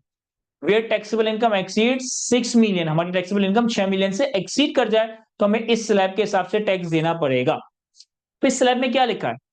स्लैब में लिखा है 10,95,000 रुपए का फिक्स टैक्स, 10,95,000 रुपए का fix tax plus 35% of the amount exceeding 6 million, 35% of the amount exceeding 6 million, यानी कि 10,95,000 का अमाउंट देना है और जितनी इनकम 6 मिलियन से ज्यादा है, जितनी इनकम 6 मिलियन से ज्यादा है, उस एक्सेस अमाउंट के ऊपर आपने 35% से टैक्स पे करना होगा। देखिए मैं कैलकुलेट करता हूं, यहां पे कैसे कैलकुलेट होगा। 10,95,000, 10,95,000 का तो फिक्स टैक्स प्लस 6,136,000, 6.136 की हमारी एक्चुअल टैक्सेबल इनकम है, माइनस 6 मिलियन, माइनस 6 मिलियन। अगर मैं 6,136,000 से 6 मिलियन माइनस कर दूं तो ये कितना आएगा? 1,36,000 आएगा। जो भी एक्सेस अमाउंट है, जो भी 1,36,000 का एक्सेस अमाउंट है, इसके ऊपर हमें 15% से टैक्स पे करना होगा। तो 10,95,000 रुपए का फिक्स्ड अमाउंट और 6 मिलियन से जितनी भी ज्यादा अमाउंट है, 1,36,000 हमारे एग्जाम्पल में, इस 1,36,000 का 35%, तो ये हमारी टैक्स लायबिलिटी कैलकुलेट हो गई, दैट इज 11,42,600, 11,42,600। फिर यहाँ पे मैंने विद होल्डिंग टैक्स का भी जिक्र किया है। ऑब्वियसली जिस इंडिविजुअल ने एक ऑर्गेनाइजेशन में ये सारी सैलरी कमाई है, उस ऑर्गेनाइजेशन ने इसकी सैलरी पे टैक्स भी विदहोल्ड किया होगा। आइडियल सिनेरियो में अगर आपका एम्प्लॉयर, अगर आपकी ऑर्गेनाइजेशन 100% लीगल, 100% लॉ के तहत कंप्लाइंट है ना, तो जितना आपका टैक्स बन रहा है ना, आपके एम्प्लॉयर ने आपके एम्प्लॉयर ने आपका सारा ही टैक्स डिडक्ट किया होगा, आपके एम्प्लॉयर ने आपका सारा ही टैक्स विदहोल्ड किया होगा। लेकिन ऑब्वियसली हमारे जो एम्प्लॉयर होते हैं, उनको अपने बिजनेस पे फोकस करना है, तो थोड़ी बहुत कैलकुलेशन ऊपर नीचे हो जाती है। हो सकता है उसने थोड़ा ज्यादा टैक्स विदहोल्ड कर लिया, हो सकता है उसने थोड़ा कम विदहोल्ड किया हो, तो हम कोई भी एक रैंडम नंबर एज्यूम कर लेते हैं। फॉर एग्जाम्पल कि हमारे एम्प्लॉयर ने 11,42,000 की जगह हमारा 9.5 लाख का टैक्स विदहोल्ड किया। हो सकता है 11,42,600 किया हो सकता है 9.5 लाख किया हो सकता है कोई और अमाउंट किया, कोई भी अमाउंट हो सकता है। आपका एम्प्लॉयर साल खत्म होने के बाद आपको एक सर्टिफिकेट इशू करता है, जिसे हम एम्प्लॉयर सर्टिफिकेट कहते हैं। आपका एम्प्लॉयर आपको एक सर्टिफिकेट इशू करता है, जिसके ऊपर लिखा होता है कि आपके एम्प्लॉयर ने पूरे साल में आपका कितना टैक्स विदहोल्ड करके एफबीआर को जमा करवाया है। तो ये मेरी टैक्स लायबिलिटी कैलकुलेट हुई। इससे मैंने एम्प्लॉयर की तरफ से की जाने वाली विदहोल्डिंग को अमाउंट को माइनस किया। ये हमारे पास हमारा टैक्स पेबल का अमाउंट आ गया कि हमें रिटर्न सबमिट करते वक्त, हमें अपना रिटर्न एफबीआर को जमा कराते वक्त 1,92,600 रुपए का टैक्स देना पड़ेगा। 1,92,000 रुपए, 1,92,600 का टैक्स पे करना पड़ेगा। ये हमारी एग्जाम्पल थी। ये मैंने लॉ के तहत इसकी इनकम और टैक्स लायबिलिटी कैलकुलेट की। अब हम चलते हैं इसे एफबीआर के पोर्टल के ऊपर फाइल करना सीखते हैं। ठीक है, हमारे पास ये एफबीआर का पोर्टल, मैं एम्प्लॉयमेंट के टैब में जा रहा हूं क्योंकि सैलरी से पर्टेनिंग इनकम को मैं एम्प्लॉयमेंट के टैब में प्रेजेंट करूंगा। यहाँ पे हमारे पास कुछ पर्टिकुलर्स आ रहे हैं, pay, wages, other reimbursements including arrear of salary, allowances, expenditure reimbursements, value of perquisites, profit in lieu of और in addition to pay, wages और अदर रिम्बर्शन। यहाँ हम टोटल अमाउंट्स को पहले प्लॉट करते हैं। देखिए हमारे पास इस एग्जाम्पल में 6 कंपोनेंट्स में से अलाउंस सिर्फ एक ही था, 4,80,000। 4,80,000 का हमारा मेडिकल अलाउंस था। तो 4,80,000 के मेडिकल अलाउंस को मैं पहले टोटल के कॉलम में लिखता हूं। तो ये 4,80,000 का टोटल अमाउंट है। फिर इसके बराबर में कॉलम आ रहा है अमाउंट एग्जाम फ्रॉम टैक्स। तो 4,80,000 में से 3,36,000 एग्जाम था, तो मैं एग्जाम वाले कॉलम में एग्जाम अमाउंट लिख देता हूं। और ये जो तीसरा कॉलम आ रहा है ना, amount subject to normal tax, ये एडिटेबल नहीं है, यहां पे आप नहीं लिख सकते। इस तीसरे वाले कॉलम में आप नहीं लिख सकते, ये ऑटो कैलकुलेट होगा। किस तरीके से? मैंने टोटल अमाउंट लिखा मेडिकल अलाउंस का, जितना अमाउंट एग्जाम था वो मैंने एग्जाम के कॉलम में लिख दिया। और अब मैं कैलकुलेट करूंगा तो ये 1,44,000 रुपए, 1,44,000 रुपए जो हमने यहाँ एक्सेल में कैलकुलेट किया था, ये हमारा amount subject to normal tax के कॉलम में कैलकुलेट हो गया। इसी तरीके से हमारे पास परक्विजिट्स कौन कौन से थे? इस एग्जांपल में हमारे पास परक्विजिट्स दो थे, एक मोटर व्हीकल, एक अकोमोडेशन, एक मोटर व्हीकल, एक अकोमोडेशन। इन दोनों की अमाउंट का टोटल कितना बन रहा है? 2 लाख और 15,12,000। एक्सेल में हमें यहाँ पे टोटल नजर आ रहा होता है, ये आ रहा है 17,12,000, 17,12,000। तो मैं परक्विजिट्स में जाके 17,12,000 लिख देता हूँ। और परक्विजिट्स की इस अमाउंट में से कोई भी अमाउंट एग्जाम नहीं था, तो एग्जाम के कॉलम में कुछ लिखने की जरूरत नहीं है। कैलकुलेट किया, ये 17,12,000 का अमाउंट हमारी टैक्सेबल अमाउंट में कैलकुलेट हो गया। इसके बाद और क्या क्या चीजें हमारे पास बेसिक सैलरी है, हमारे पास बोनस है, हमारे पास लीव इनकैशमेंट है। बेसिक सैलरी, बोनस और leave encashment, basic salary, bonus और लीव इनकैशमेंट, इन तीनों का अगर आप टोटल देखें 3.36 मिलियन, 8 लाख और 1,20,000, तो इन तीनों का टोटल आ रहा है 4.28 मिलियन।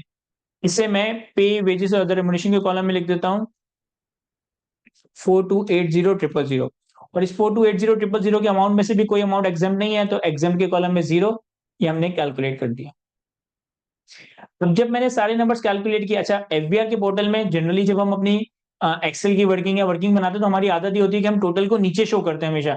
एक्सेल एफबीआर के पोर्टल में थोड़ा सा अजीब सा फॉर्मेट है कि टोटल्स ना सबसे पहले कॉलम में नजर आ रहे होते हैं, ये एफबीआर का एक फॉर्मेट है।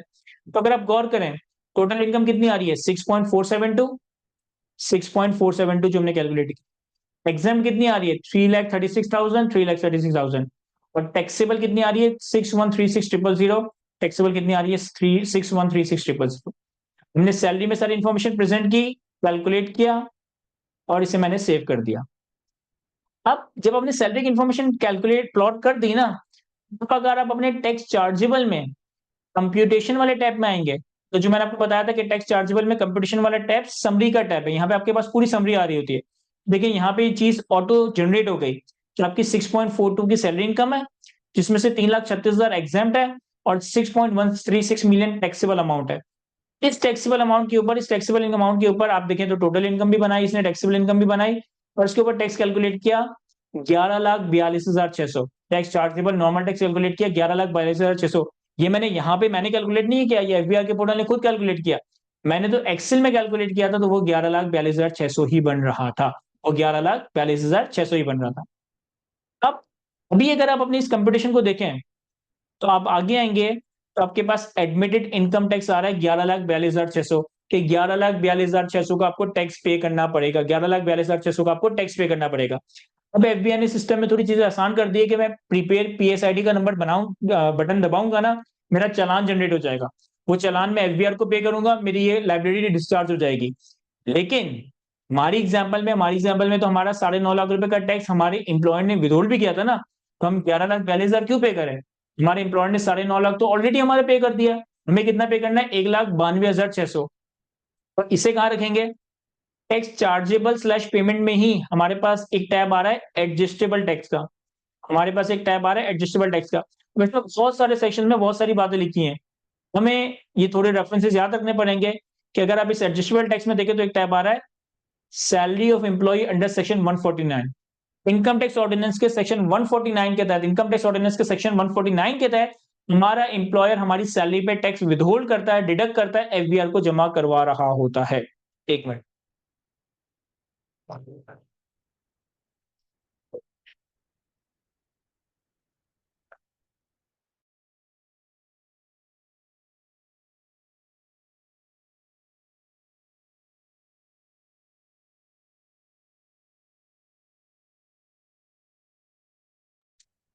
जी सर।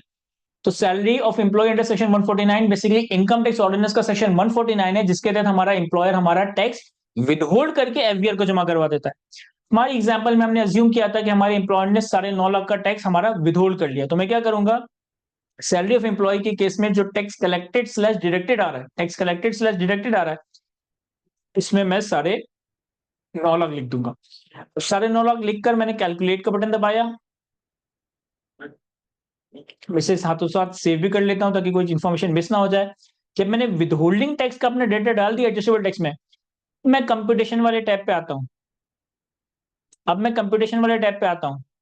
अब आप देखेंगे कि हमारा नॉर्मल टैक्स तो 11,42,600 ही बन रहा है, लेकिन विदहोल्डिंग टैक्स में 9.5 लाख आ गया। और अब हमारी जो एडमिटेड इनकम टैक्स है वो 11,42,600 से कम होकर 1,92,600 बन गई है। पहले यहाँ पे 11,42,000 आ रहा था, लेकिन जब मैंने एडजस्टेबल टैक्स के टैब में जाके विदहोल्डिंग अमाउंट डाल दिया, तो उसने खुद से ही हमारी टैक्स लायबिलिटी जो हमारी टैक्स चार्जेबल था 11,42,000, उससे 9.5 लाख की विदहोल्डिंग टैक्स को माइनस किया और ये 1,92,600 का अमाउंट बन गया है। ये एक सिंपल वैनिला रिटर्न था कि एक सैलरी इंडिविजुअल का इनकम टैक्स रिटर्न किस तरह का नजर आ रहा होता है। चीजों को आगे लेके चलते हैं। अब सैलरी इंडिविजुअल के रिटर्न के बाद हम एक वेल्थ स्टेटमेंट भी देखते हैं कि वेल्थ स्टेटमेंट किस तरह से फाइल की जाएगी। मैंने अपनी एग्जांपल में ही यहाँ एक वेल्थ स्टेटमेंट बना रखी है।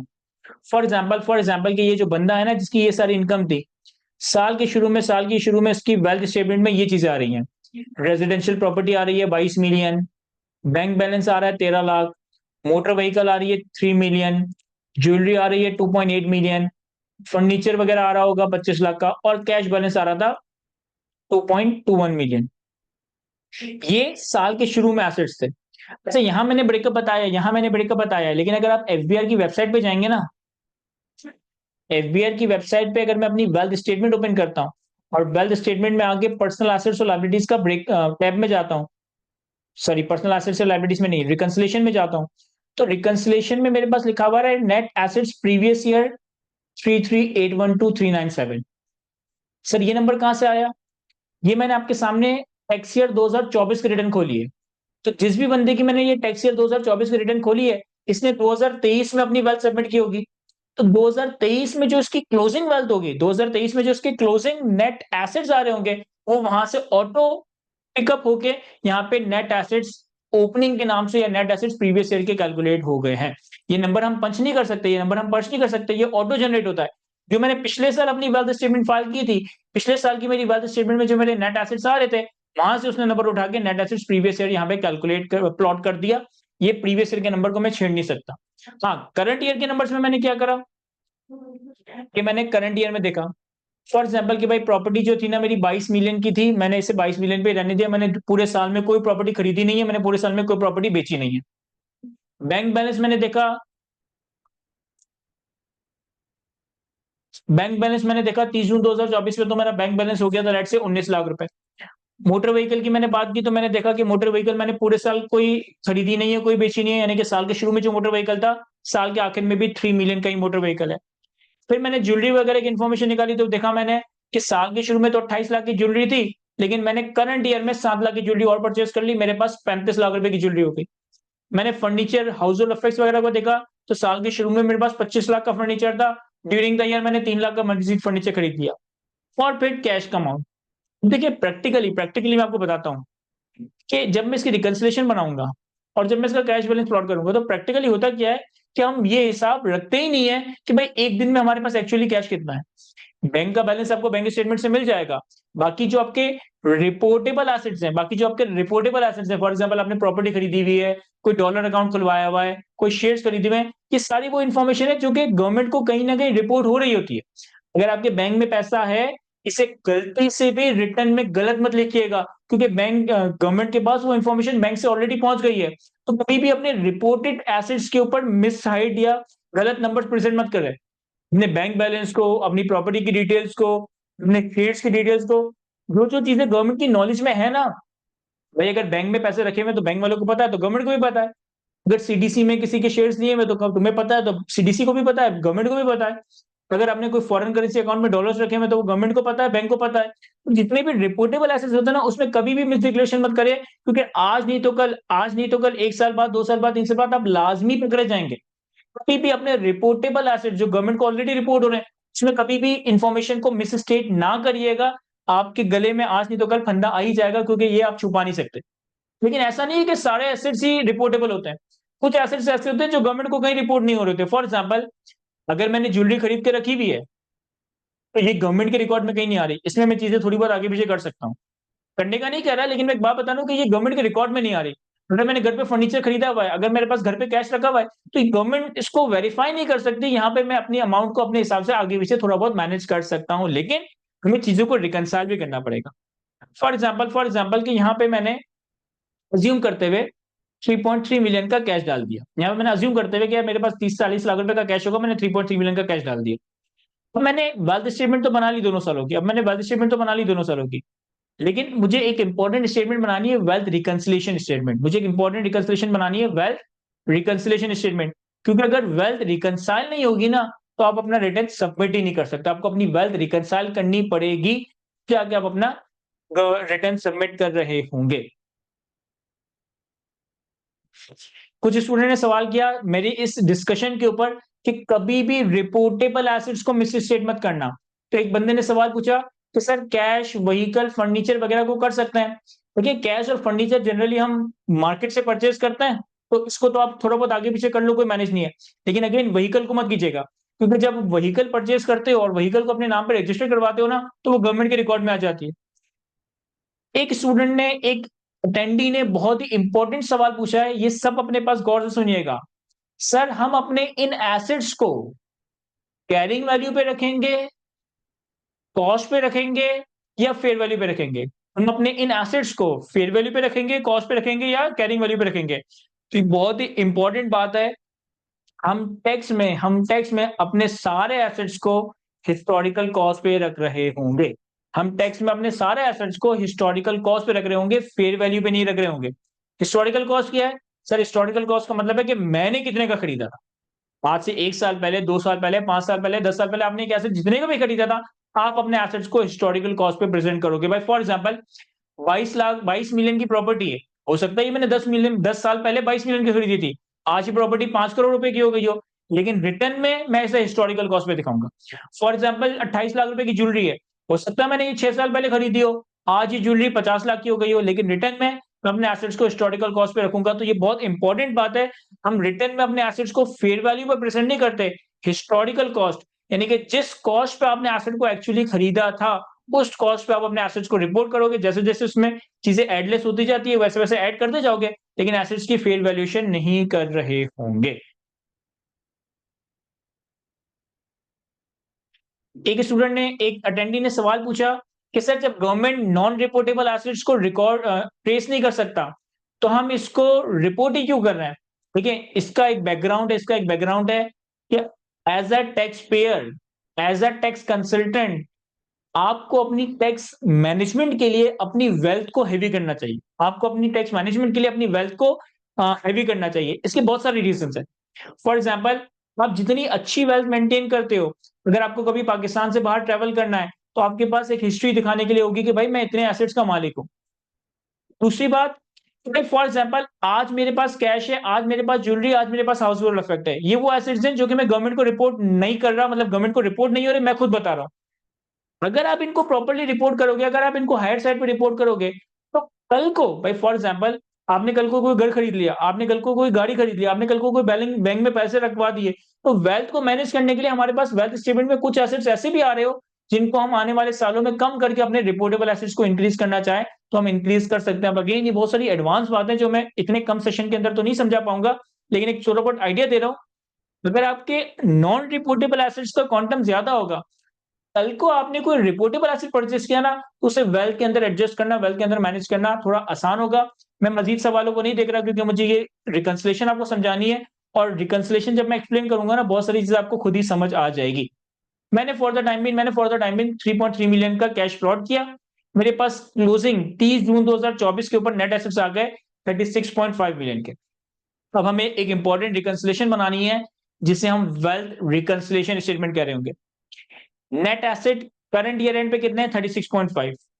Net assets previous year and पे कितने थे? 33.82। नेट एसेट्स में कितना इंक्रीज आया? नेट एसेट्स में कितना इंक्रीज आया? साल के आखिर के नेट एसेट्स को मैं साल के ओपनिंग नेट एसेट्स से माइनस करता हूं, तो 2.6 मिलियन का नेट एसेट्स में इंक्रीज आया है। 2.6 मिलियन का मेरे नेट एसेट्स में इंक्रीज आया। तो हमें एक रिकंसलेशन बनानी होगी, जिसमें हम अपने इनफ्लोज और आउटफ्लोज को इस तरह से प्लॉट करेंगे कि हमारा ये जो नेट एसेट में इंक्रीज या डिक्रीज आया ना, इसे हम प्रॉपर्ली रिकंसाइल कर सकें। समझिएगा, सबसे पहले आ रहा है income declared as per return for the year subject to normal tax. कि आपके रिटर्न में आपकी कितनी इनकम है जो आपने रिटर्न के अंदर ऑलरेडी डिक्लेयर की है। तो अगर मैं अपनी एग्जाम्पल को देखूं, तो मैंने अपनी एग्जाम्पल में taxable income, normal tax regime की इनकम कितनी रिपोर्ट की थी? 6136,000, 6136,000। मैंने ये अमाउंट यहां पे लिख दिया। यहां वही अमाउंट आना चाहिए जो आपके रिटर्न में टैक्सेबल इनकम का टोटल आ रहा था, टैक्सेबल इनकम का टोटल। फिर इसी तरीके से income declared as per the year exempt from tax. कितनी इनकम ऐसी थी जो आपकी एग्जाम थी? सर हमारी एग्जाम इनकम कितनी थी? हमारी एग्जाम इनकम थी 3,36,000 रुपए। 3,36,000 रुपए हमारी एग्जाम इनकम थी। इसके बाद income subject to final tax. अभी इस एग्जांपल में, इस इलस्ट्रेशन में मैंने फाइनल टैक्स की कोई इनकम नहीं बताई, लेकिन अगर हमारे पास टाइम होगा तो मैं डिविडेंड और प्रॉफिट ऑन डेट के बारे में भी आपको बताऊंगा, तो इसे मैं जीरो कर देता हूं। फिर एक टैब या एक लाइन आइटम आ रहा है एडजस्टमेंट इनफ्लोस। बहुत सारे लोगों को पता ही नहीं है कि ये एडजस्टमेंट ऑफ इनफ्लोस है क्या। समझिएगा, मैं समझाने की कोशिश करता हूं। देखो, मैंने income declared as per return of income कितना लिखा? 6136,000। Income declared as per exempt कितना लिखा, 3,36,000। और ये नंबर्स मैंने यहां से उठाए कि ये टैक्सेबल इनकम है, ये एग्जाम्ड इनकम है। तो अगर आप गौर करें ना, अगर आप गौर करें तो ये जो मैंने टैक्सेबल और एग्जाम्ड इनकम उठाई है, ये as per the provision of tax laws उठाई है। ये as per the sections, as per the rules, as per the tax laws उठाई है। एक्चुअल में इनमें कुछ अमाउंट्स ऐसे हैं जो मैंने बेनिफिट के तौर पे तो लिए हैं, लेकिन उन्होंने मेरी वेल्थ को इंक्रीज नहीं किया होगा। सर ऐसे कौन से अमाउंट है? सर ऐसे ये वाले दो अमाउंट है। भाई अगर आपके एम्प्लॉयर ने आपको व्हीकल इस्तेमाल करने के लिए दिया, उस व्हीकल के इस्तेमाल करने की वजह से लॉ मेकर ने आपकी सैलरी में 2 लाख रुपए टैक्स करवाए, तो इस 2 लाख रुपए का आपने बेनिफिट तो शायद ड्यूरिंग द ईयर एंजॉय किया होगा, लेकिन इस 2 लाख रुपए से आपके पास कोई कैश इनफ्लो तो नहीं आया ना। 2 लाख रुपए से आपके असासे तो नहीं बढ़ गए ना। अगर आपके एम्प्लॉयर ने आपको रहने के लिए मकान दिया है, तो 15,12,000 रुपए हमारी सैलरी में टैक्स हुआ, लेकिन ये 15,12,000 की जो अमाउंट है, ये तो एक हवाओं में अमाउंट है ना, ये तो सिर्फ एक थॉट है। एक्चुअल में थोड़ी हमें 15,12,000 मिले, एक्चुअल में तो हमें रहने के लिए घर दिया गया था। यानी कि ये दो अमाउंट्स हमारे एग्जाम्पल में ऐसे थे जो हमारी इनकम का पार्ट है, लेकिन एक्चुअली कैश टर्म में या रियल एग्जिस्टेंस टर्म में हमने कोई रिसीव ही नहीं किया। इसका मतलब है इस अमाउंट से हमारी वेल्थ इंक्रीज नहीं हो सकती। तो हम एडजस्टमेंट टू कैश फ्लोज में क्या करेंगे, एडजस्टमेंट टू इनफ्लोज में क्या करेंगे, इन दोनों नंबर्स को माइनस कर देंगे, इन दोनों नंबर्स को माइनस कर देंगे। और इनको मैं माइनस क्यों कर रहा हूं? क्योंकि ये वो अमाउंट है, ये वो अमाउंट है जो मेरे इनकम का पार्ट बन रहा है, लेकिन ये दोनों अमाउंट्स, भाई फॉर एग्जाम्पल अगर मैं किसी बंदे को 5,000 रुपए की मसाज कर देता हूँ, 5,000 रुपए की मसाज का उसने इकोनॉमिक बेनिफिट तो लिया, 5,000 रुपए की मसाज का उसने बेनिफिट तो लिया, लेकिन क्या 5,000 रुपए से वो अमीर हो गया? ये एक ऐसा अमाउंट था या एक ऐसी सर्विसेज थी जिससे फायदा तो मिला, लेकिन वो 5,000 से अमीर नहीं हुआ। इसी तरह अगर आपका एम्प्लॉयर आपको व्हीकल इस्तेमाल करने के लिए दे रहा है, रहने के लिए घर दे रहा है, तो लॉ मेकर ने सैलरी में आपके ये अमाउंट टैक्स करवाए, लेकिन एक्चुअल में तो ये अमाउंट आपको मिले थोड़ी है। कोई इस अमाउंट के एसेट्स या कोई वेल्थ आपको मिली थोड़ी है। तो इससे मैंने अपने इनफ्लोस में एडजस्ट करके नेगेटिव कर दिया, क्योंकि ये इनकम तो थी, लेकिन रियल टर्म में इन्होंने मेरी वेल्थ कुछ इंक्रीज नहीं की होगी। फिर यहाँ पे और कुछ चीजें आ रही हैं, फॉरेन रेमिटेंस, इनहेरिटेंस, गिफ्ट, और आउटफ्लो में भी गिफ्ट आ रहा है, आउटफ्लो में भी गिफ्ट आ रहा है। सर एक इंपॉर्टेंट बात बता रहा हूं जो कि बहुत सारे लोगों को मालूम ही नहीं होती। पाकिस्तान में आज की तारीख में कानून यह है, पाकिस्तान में आज की तारीख में कानून यह है कि अगर पूरे साल में आप 50 लाख रुपए पाकिस्तान के बाहर से अपने बैंक अकाउंट में ट्रांसफर करवाते हो, पाकिस्तान के बाहर से अपने बैंक अकाउंट में ट्रांसफर करवाते हो through a proper banking channel, through a proper banking channel, और आपके पास उस ट्रांसफर की पीआरसी, जिसे हम कहते हैं प्रोसीड रियलाइजेशन सर्टिफिकेट, जिसे हम कहते हैं प्रोसीड रियलाइजेशन सर्टिफिकेट, तो पूरे साल में हमें ये लिमिट अलाउ है कि अगर हम 50 लाख यानी कि 5 मिलियन का अमाउंट पीआरसी के अगेंस्ट प्रॉपर बैंकिंग चैनल के थ्रू पाकिस्तान में लेकर आते हैं, तो एफबीआर वाला मुझसे उस अमाउंट का सवाल ही नहीं कर सकता। एफबीआर वाला मुझसे उस अमाउंट के बारे में सवाल ही नहीं कर सकता कि भाई ये कौन से पैसे हैं, ये कहां से आए, इस इनकम के ऊपर तो मैंने टैक्स दिया या नहीं दिया। हम हमेशा सुनते हैं कि गवर्नमेंट या जो पाकिस्तान में जितनी पॉलिटिकल पार्टीज है, स्पेशली जो पुरानी पॉलिटिकल पार्टीज है, वो हवाला हुंडी के थ्रू, डीडी के थ्रू करप्शन करती है, मनी लॉन्ड्रिंग करती है। तो इसका हमें से समझ ना आता हो कि यार हवाला हुंडी के थ्रू करप्शन होती कैसे है। बेसिकली होता क्या है कि हवाला हुंडी के थ्रू पहले पाकिस्तान से बाहर पैसे ले जाते हैं, जब आप हवाला हुंडी के थ्रू पाकिस्तान के बाहर पैसे ले गए, तो आप तो गवर्नमेंट के रडार में ही नहीं आए, और फिर वही पैसे बैंकिंग चैनल से पाकिस्तान में लेकर आ गए। भाई तो सवाल तो बन जाता है ना कि बैंकिंग चैनल से पाकिस्तान में आ रहे, तो पूछा जाए कि भाई ये पैसे कौन दे रहा है, क्यों दे रहा है। हमारे टैक्स लॉ के कानून में ये बात लिखी है कि पूरे साल में अगर मैं 50 लाख रुपए तक का अमाउंट प्रॉपर बैंकिंग चैनल के थ्रू पाकिस्तान के बाहर पाकिस्तान में लेकर आता हूं, और बैंक से उसकी पीआरसी हासिल करता हूं, जिसे हम कहते हैं प्रोसीड रियलाइजेशन सर्टिफिकेट। उसको अगर किसी जानने वाले ने, किसी ने भी पाकिस्तान के बाहर से पैसे भेजे हो, आप बैंक के पास जाएं कि मुझे इसकी पीआरसी चाहिए, तो एफबीआर वाला आपसे सवाल ही नहीं कर सकता कि ये पैसे आपको कौन दे रहा है, क्यों दे रहा है, कैसे दे रहा है, आपने इसके ऊपर टैक्स दिया या नहीं दिया। तो पाकिस्तान के टैक्स लॉ में एक छूट हासिल है। तो फिलहाल मैं इसे जीरो कर देता हूं। अच्छा, अगर हमें इनहेरिटेंस और गिफ्ट में कोई एसेट मिले, अगर हमें इनहेरिटेंस और गिफ्ट में कोई एसेट मिले, और किसी ने सवाल भी पूछा था मुझसे कि सर अगर हमें गिफ्ट में एसेट मिल रहा है तो इसे किस वैल्यू पे शो करेंगे, अगर हमें विरासत में या हमें तोहफे में कोई एसेट मिल रहा है तो इसे किस वैल्यू पे शो करेंगे? सर इसे भी हम हिस्टोरिकल कॉस्ट पे शो करेंगे, इसे भी हम हिस्टोरिकल कॉस्ट पे शो करेंगे। यानी जिस बंदे ने आपको एसेट गिफ्ट किया है, जो उस बंदे की कॉस्ट थी वही कॉस्ट पे आप अपने पास एसेट को रिपोर्ट कर रहे होंगे। मैं फॉर एग्जांपल मुझे अपने फादर की तरफ से, मुझे अपनी मदर की तरफ से, मुझे अपने दरियाल की तरफ से विरासत में कोई एसेट मिलता है, या मुझे अपने स्पाउस से कोई गिफ्ट मिलता है, मुझे अपनी मदर की तरफ से कोई गिफ्ट मिलता है, तो मैं ये जानूंगा कि इनके रिटर्न में इन एसेट्स की क्या कॉस्ट आ रही थी, और जो उनके रिटर्न में उनके एसेट्स की कॉस्ट आ रही थी, उसी कॉस्ट में मैं इन एसेट्स को अपने रिटर्न में लेकर आ रहा हूँगा। तो अगर इनहेरिटेंस और गिफ्ट में मुझे कोई एसेट मिल रहा है, इसे भी मैं हिस्टोरिकल कॉस्ट पे शो करूंगा। फिर अगर हमने किसी को कोई गिफ्ट दिया, फॉर एग्जाम्पल मेरे पास 30 मिलियन की ज्वेलरी आ रही है, मेरे पास 35 लाख रुपए की ज्वेलरी आ रही है, मैं इस 35 लाख की ज्वेलरी में से 5 लाख की ज्वेलरी अपनी सिस्टर को गिफ्ट कर देता हूँ। तो जितनी ज्वेलरी मैंने अपनी सिस्टर को गिफ्ट की, इसे मैं अपने आउटफ्लो में दिखा रहा हूँ, इसे मैं अपने आउटफ्लो में दिखा रहा हूँ। तो जो मैंने पूरे साल में गिफ्ट रिसीव किए, ये मेरे पास गिफ्ट इनफ्लोज में आ जाएंगे, और जो पूरे साल मैंने गिफ्ट दिए, इसे मैं गिफ्ट आउटफ्लोज में दिखा रहा हूँ। फिर हमारे पास आ जाएगा पर्सनल एक्सपेंस। देखिए इसको प्रैक्टिकली हम रिकंसाइल कैसे करते हैं कि भाई फॉर एग्जांपल मैंने इनफ्लोज और आउटफ्लोज का टोटल लिया, तो ये आ गया मेरे पास 4.7 मिलियन, और हमारी वेल्थ में इंक्रीज कितना आया था, 2.6 मिलियन। तो मैंने ये देख लिया कि डिफरेंस कितना है, डिफरेंस आ रहा है हमारे पास 2687603 माइनस 4760, तो हमारे पास डिफरेंस आ रहा है 2072397।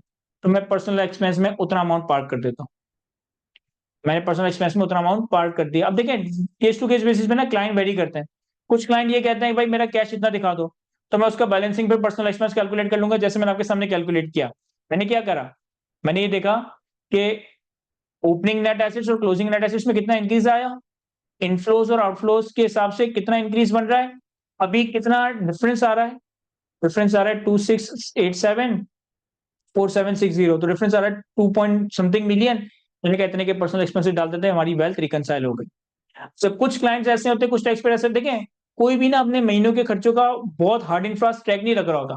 हम पूरे दिन में पूरे महीने में खर्चे कर जाते हैं, हमको इतना एग्जैक्ट कैलकुलेट थोड़ी करते हैं कि हमने इतना ही खर्चा किया होगा, हमने इतना खर्चा नहीं किया होगा। तो लोगों को एक्चुअली पता नहीं होता कि पूरे साल कितना पर्सनल एक्सपेंस एक्चुअली किया है, उसका अंदाजा होता है।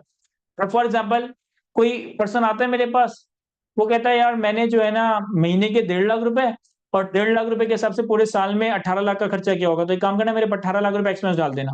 तो मैं इसमें क्या करूंगा कि 1.5 लाख रुपए मल्टीप्लाई बाय 12, सॉरी 1.5 लाख रुपए मल्टीप्लाई 12, तो 18 लाख का खर्चा डाल दिया।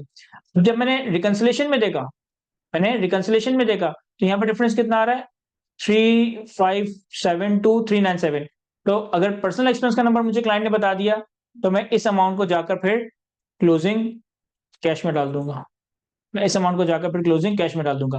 तो अगर क्लोजिंग कैश बैलेंस पता है, पर्सनल एक्सपेंस बैलेंसिंग कैलकुलेट कर लें, पर्सनल एक्सपेंसेस पता है, क्लोजिंग कैश बैलेंस कैलकुलेट कर लें। ये थोड़ी एक्सेल की मैनेजमेंट है कि आप किस तरह से एक्सेल पे अपने आपको कंफर्टेबल समझते हो, किस तरह से चीजों को आगे पीछे मैनेज कर रहे होते हो। ऑब्वियसली आप कोई बहुत एबनॉर्मल नंबर का पर्सनल एक्सपेंस या कोई बहुत एबनॉर्मल नंबर का कैश मत डाल दीजिएगा कि भाई पता चला आपने 300 मिलियन कैश में डाल दिया, 500 मिलियन पर्सनल एक्सपेंस में डाल दिया। इतनी बेतुकी की हरकत मत कीजिएगा। जो भी नंबर रखें वो एक रीजनेबल सर्कल के अंदर, रीजनेबल बाउंड्रीज के अंदर मूव होना चाहिए। तो net assets opening, net assets closing, साल के शुरू में नेट एसेट्स, साल के आखिर में नेट एसेट्स, इतना इंक्रीज आया, ये इनफ्लोज और आउटफ्लोज की रिकंसिलेशन बनाई और हमने इसे रिकंसाइल कर दिया। एक इंपॉर्टेंट बात समझिएगा, इनफ्लो और आउटफ्लो का मतलब यह है कि वो चीजें जो आपकी वेल्थ को या तो इंक्रीज करें या डिक्रीज करें। इनफ्लो और आउटफ्लो का मतलब ये है कि वो चीजें जो आपकी वेल्थ को इंक्रीज या डिक्रीज करें, वो चीजें जिसकी वजह से आपकी वेल्थ पे कोई चेंज ही नहीं आ रहा, वो चीजें जिसकी वजह से आपकी वेल्थ पे कोई चेंज ही नहीं आ रहा। देखिए थोड़ा आप लोग थोड़ा सा प्रैक्टिकली यूं समझिए कि अगर मैं सेशन दे रहा हूं, मेरे पास लिमिटेड टाइम है, तो अगर आप 8-8 10-10 लाइनों के मैसेजेस सेंड करोगे तो मेरे लिए ह्यूमनली पॉसिबल ही नहीं कि मैं इनको पढ़ सकूं। या तो मैं ये चैट पढ़ रहा हूँ या मैं आपको सेशन दे रहा हूँ, तो इतने बड़े बड़े मैसेज लिखने का कोई फायदा नहीं, क्योंकि अनफॉर्चुनेटली मैं टाइम की लिमिटेशन की वजह से इनको पढ़ ही नहीं पाऊंगा। सेशन खत्म होने के बाद अगर हुआ तो मैं कुछ सवालों का जवाब दे दूंगा, अदरवाइज ये इतने बड़े बड़े सवाल लिखकर आप अपना टाइम वेस्ट कर रहे हैं, क्योंकि मैं सेशन डिलीवर करूंगा कि ये 10-10 लाइनों के सवाल पढ़ने बैठूंगा। एनीवे मैं ये कह रहा था कि इनफ्लोज और आउटफ्लोज में वो चीजें आएंगी जो आपकी वेल्थ को इंक्रीज करती है, डिक्रीज करती है। फॉर एग्जाम्पल मेरे पास 1 लाख रुपए का कैश है, मैंने मार्केट से जाके 1 लाख रुपए का फर्नीचर खरीद लिया। मेरे पास 1 लाख रुपए का कैश है, मैंने मार्केट से जाकर 1 लाख रुपए का फर्नीचर खरीद लिया। ये इनफ्लो होना चाहिए, आउटफ्लो होना चाहिए? जरा खुद से सोचें। अगर मेरे पास 1 लाख रुपए का कैश है, मैं मार्केट से जाके 1 लाख का फर्नीचर खरीद लेता हूँ, तो इसे मैं इनफ्लो कहूंगा, इसे मैं आउटफ्लो कहूंगा? जितने लोग इसे इनफ्लो कह रहे हैं, गलत कह रहे हैं। जितने लोग इसे आउटफ्लो कह रहे हैं, वो भी गलत कह रहे हैं। क्यों? क्योंकि अगर मेरे पास 1 लाख रुपए कैश था और मैंने जाके 1 लाख रुपए का फर्नीचर खरीद लिया, तो मेरी वेल्थ में तो कोई चेंज आया ही नहीं ना। पहले 1 लाख का कैश था, अब 1 लाख का फर्नीचर है। समझो मेरी बात को। ये कैश इनफ्लो, कैश आउटफ्लो नहीं है। इनफ्लो और आउटफ्लो के लफ्ज को बहुत लोग इस तरह कंफ्यूज करते हैं कि कैश इनफ्लो, कैश आउटफ्लो की बात हो रही है। भाई अगर मेरे पास कैश है और मैं फर्नीचर खरीद लेता हूँ, तो पहले भी मेरे पास 1 लाख के एसेट थे, अब भी मेरे पास 1 लाख के एसेट है। ना ये इनफ्लो है, ना ये इनफ्लो आउटफ्लो है। ना ये इनफ्लो है, ना ये आउटफ्लो है। मैं एक और एग्जांपल देता हूँ। सर मेरा मेरे ऊपर 5 लाख रुपए का लोन था। साल के शुरू में मेरे ऊपर 5 लाख रुपए का लोन था। ड्यूरिंग द ईयर मैंने 5 लाख में से 3 लाख रिपे कर दिए। ड्यूरिंग द ईयर मैंने 5 लाख रुपए में से 3 लाख रुपए रिपे कर दिए हैं। मुझे बताया, जब मैंने 3 लाख रुपए का लोन रिपे किया, ये इनफ्लो हुआ है, आउटफ्लो हुआ है? साल के शुरू में 5 लाख का लोन, 3 लाख रुपए ड्यूरिंग द ईयर पे कर दिए, साल के आखिर में 2 लाख का लोन रह गया। ये इनफ्लो है, आउटफ्लो है? सर अगेन, जितने लोग इनफ्लो कह रहे हैं, गलत। जितने लोग आउटफ्लो कह रहे हैं, वो भी गलत। क्योंकि अगर आप लोन रिपे कर रहे हो, तो आपकी एसेट्स, आपके नेट एसेट्स में कोई चेंज ही नहीं आया। भाई साल के शुरू में आपकी 5 लाख की उधारी थी और कुछ एसेट्स थे।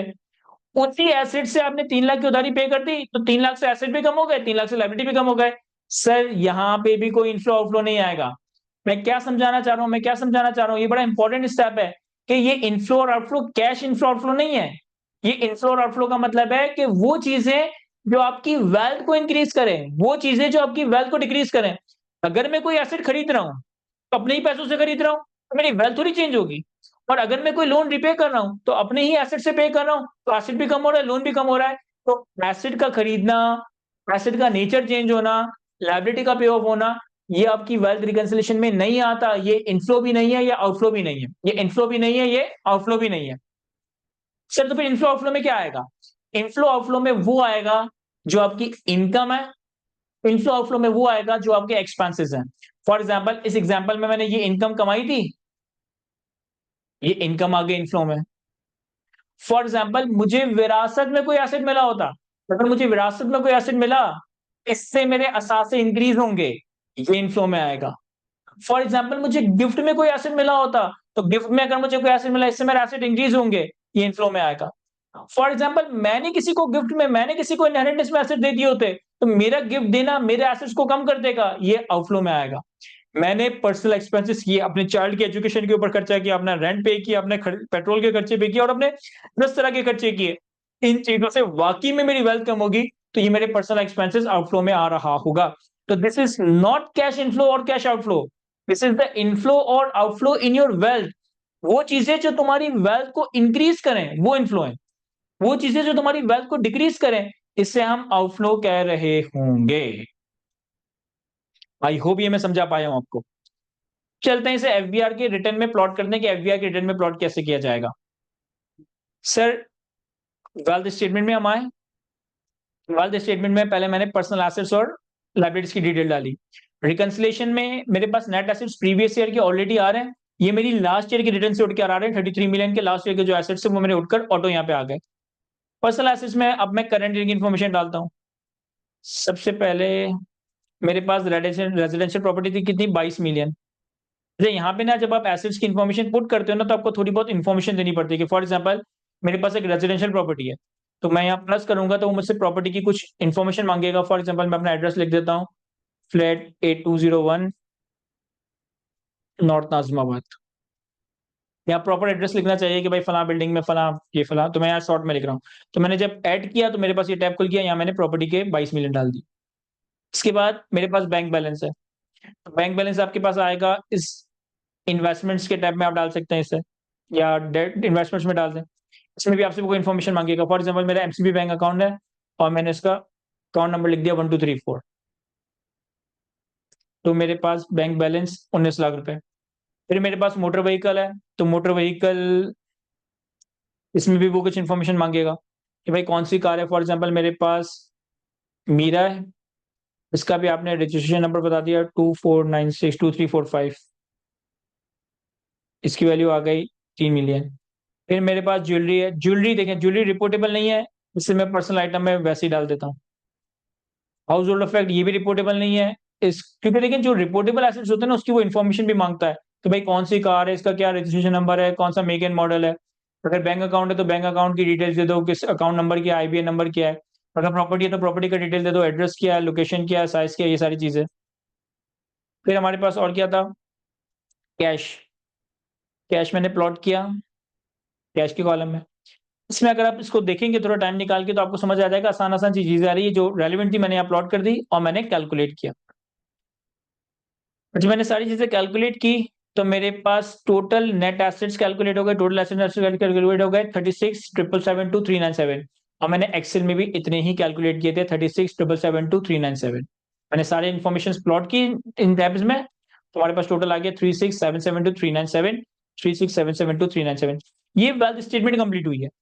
इसके बाद आते हैं रिकंसिलेशन पे। देखिए, साल के शुरू में 33.8 मिलियन के एसेट्स थे, 33.8 मिलियन। साल के आखिर में 36,772 के एसेट्स थे, 36,772। कितना इंक्रीज आया, 29,60,000 का, 29,60,000 का। 29,60,000 में हमने ये पूरी रिकंसिलेशन बनाई है। तो अब हम इसे रिकंसिलेशन में देखते हैं। Income declared as per return normal tax, कितनी इनकम थी हमारे पास, 6,136,000। अच्छा, अगर आप इसे देखेंगे यहाँ पे तो इस रिकंसिलेशन में वही चीज आ रही है जो मैंने आपको एक्सेल पे दिखाई थी। ये इनफ्लोज आ रहे हैं, ये आउटफ्लोज आ रहे हैं और ये अनरिकंसाइल्ड अमाउंट आ रहा है। चूंकि अभी मैंने इनफ्लोज और आउटफ्लोज डाले ही नहीं है तो अनरिकंसाइल्ड कितना आ रहा है, 296। लेकिन जब मैं इनफ्लोज और आउटफ्लोज डालूंगा तो अनरिकंसाइल्ड अमाउंट 0 हो जाएगा। तो हमारे पास income subject to normal tax आ गया 6,136,000। फिर एग्जेम्प्ट इनकम 3,36,000। फिर हमारे पास एडजस्टमेंट इनफ्लोज था 17,12,000। इसे मैंने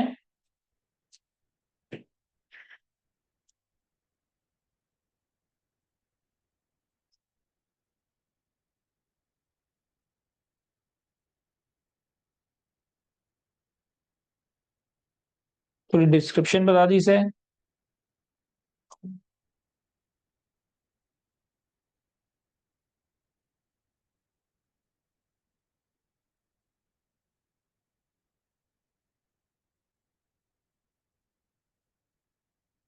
अच्छा, यहाँ पे नेगेटिव नंबर लिखने की कोई इजाजत नहीं दे रहा, तो इस नेगेटिव नंबर को फिर हमें आउटफ्लो में मैनेज करना पड़ेगा, एडजस्टमेंट इन आउटफ्लोज में, नॉट रियल इनकम। क्योंकि वो एट टाइम्स एफबीआर के सिस्टम में अगर नेगेटिव नंबर लिखने की इजाजत नहीं दे रहा, फिर मैं negative number adjustment in outflows में डाल दूंगा 1712,000। फिर हमारे पास पर्सनल एक्सपेंसेस थे। अच्छा, पर्सनल एक्सपेंसेस का टैब अलग है, तो मैं यहाँ फिलहाल इसे कैलकुलेट कर देता हूँ ताकि ये सेव हो जाए। बी, ये रिकंसाइल नहीं होगा क्योंकि मैंने पर्सनल एक्सपेंसेस नहीं डाले। पर्सनल एक्सपेंसेस के टैब में आए, अगर तो आपके पास इन चीजों का ब्रेकअप अवेलेबल है कि पर्सनल एक्सपेंसेस में रेंट कितना है, ट्रैवलिंग पे कितना खर्चा हुआ, इलेक्ट्रिसिटी पे कितना खर्चा हुआ, तो बहुत अच्छी बात है। अगर नहीं भी पता, फिर आप अदर पर्सनल एक्सपेंसेस में अपने सारे पर्सनल एक्सपेंसेस एक साथ मर्ज करके डालते हैं। ब्रेकअप पता हो, बहुत सारे लोगों को नहीं पता होता, ब्रेकअप डालते हैं, नहीं पता तो आपने अदर में डाल दिया और फिर ये कैलकुलेट कर लिया। पर्सनल एक्सपेंसेस आ गए 18 लाख। एसेट और लायबिलिटीज मैंने कैलकुलेट कर ली थी। और अगर अब आप रिकंसिलेशन देखेंगे, net assets opening, net assets closing, इतना इंक्रीज आया। ये मेरे इनफ्लोज की इंफॉर्मेशन, ये मेरे पर्सनल एक्सपेंसेस और जो एक एडजस्टमेंट थी जो कि रियल इनकम नहीं थी, तो हमारा अनरिकंसाइल्ड अमाउंट 0 हो गया है। अभी अगर मैं इसको सबमिट करूंगा तो ये सबमिट नहीं होगा। सबमिट इस वजह से नहीं होगा क्योंकि जो हमने रिटर्न कैलकुलेट किया था, इस रिटर्न में हमारा 1,92,000 रुपए का टैक्स बन रहा था। तो जब तक ये टैक्स पे नहीं होगा तब तक ये रिटर्न में सबमिट नहीं कर सकूंगा। तो ये बेसिकली आज के सेशन में हमने एक सैलरी इंडिविजुअल के हवाले से डिस्कशन की, वेल्थ स्टेटमेंट के हवाले से हल्की फुल्की डिस्कशन की कि वेल्थ स्टेटमेंट क्या होता है, कैसे बनाया जाता है। अब एक ऑप्शन हमारे पास ये है कि हमारे पास जो लास्ट 20-25 मिनट रहते हैं उसमें हम एक इनकम फ्रॉम प्रॉपर्टी की इन्फॉर्मेशन फीड करें, या फिर इस 20-25 मिनट में मैं आप लोगों के कुछ क्यूरीज वगैरह को आंसर करने की कोशिश करूं। तो आप लोग मुझे बता सकते हैं कि मैं इनकम फ्रॉम प्रॉपर्टी का एक रिटर्न फाइल करके दिखा दूं या फिर कुछ क्यूरीज का आंसर कर दूं।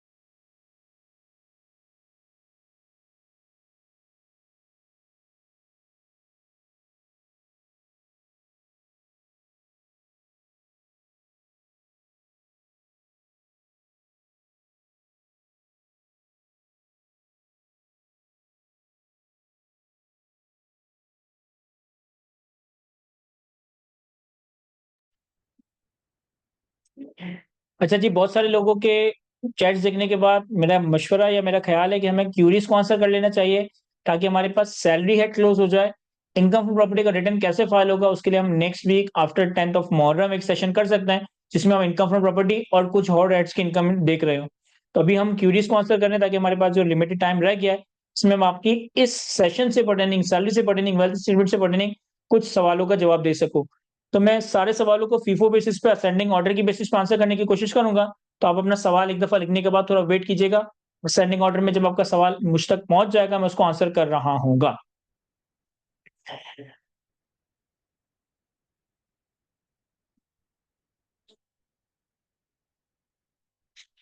फारिस ने सवाल पूछा है कि सर क्या हमें क्रेडिट कार्ड का अमाउंट अपने एफबीआर पोर्टल में बताना चाहिए? The answer is absolute yes. जितने भी आपके रिपोर्टेड एसेट और लायबिलिटीज की इंफॉर्मेशन है, अगर आपने बैंक में पैसे रखे हुए हैं तो ये एक रिपोर्टेबल एसेट है। अगर आपने क्रेडिट कार्ड पे लोन लिया हुआ तो ये आपका रिपोर्टेबल लायबिलिटी है। तो इनको कभी भी हाइड मत कीजिएगा। आप अपने रिपोर्टेबल एसेट्स और लायबिलिटीज को जरूर डिक्लेयर किया करें और एक्चुअल अमाउंट पे डिक्लेयर किया करें। तंजील ने सवाल पूछा कि sir depreciation on asset apply होगा, एसेट को डेप्रिशिएट करना होगा? The answer is no. हमारे जितने भी पर्सनल एसेट्स हैं, हमारे जितने भी पर्सनल एसेट्स हैं, चाहे वो फर्नीचर हो, चाहे वो लैपटॉप हो, चाहे वो मोबाइल हो, चाहे वो बाइक हो, एक्चुअली वो डेप्रिशिएट हो रहे होते हैं, लेकिन टैक्स के रिटर्न में वो डेप्रिशिएट नहीं होते। टैक्स के रिटर्न में डेप्रिशिएट नहीं होते। मेरे लफ्जों पे ध्यान दीजिएगा। पर्सनल एसेट्स आप टैक्स के रिटर्न में डेप्रिशिएट नहीं करते, लेकिन यहाँ पे एक टैब आ रहा था डेप्रिसिएशन का, यहाँ पे एक टैब आ रहा था डेप्रिसिएशन का। तो फिर इस डेप्रिसिएशन के टैब में क्या आएगा? इस डेप्रिसिएशन के टैब में आपके बिजनेस एसेट्स आ रहे होते हैं। जितने आपके बिजनेस एसेट्स होते हैं, उसे हम डेप्रिसिएशन के टैब में डेप्रिशिएट करते हैं। पर्सनल एसेट्स हमारे टैक्स रिटर्न में डेप्रिशिएट नहीं हो रहे होंगे। ज़ीशान ने कहा कि सर बैंक रिकंसिलिएशन बता दें। देखिए, बैंक रिकंसिलिएशन तो बिल्कुल एक एंटायरली डिफरेंट टॉपिक है, जो कोई टैक्स से कोई ताल्लुक नहीं रखता। टैक्स रिटर्न के अंदर, वेल्थ स्टेटमेंट के अंदर हम बैंक का अपना ओपनिंग बैलेंस और अपना क्लोजिंग बैलेंस डाल रहे होंगे, और हमारे पास बैंक में जो हमारे इनफ्लोस और आउटफ्लोस होंगे, या तो हमारी इनकम के होंगे या हमारे एक्सपेंसेस के होंगे, उनको हमें समराइज करके एक जगह करना पड़ेगा, ताकि हम अपनी वेल्थ स्टेटमेंट को प्रॉपर्ली फाइल कर रहे हो। फवाद ने सवाल पूछा कि सर ओवरसीज कैसे फाइल करेंगे अपना टैक्स?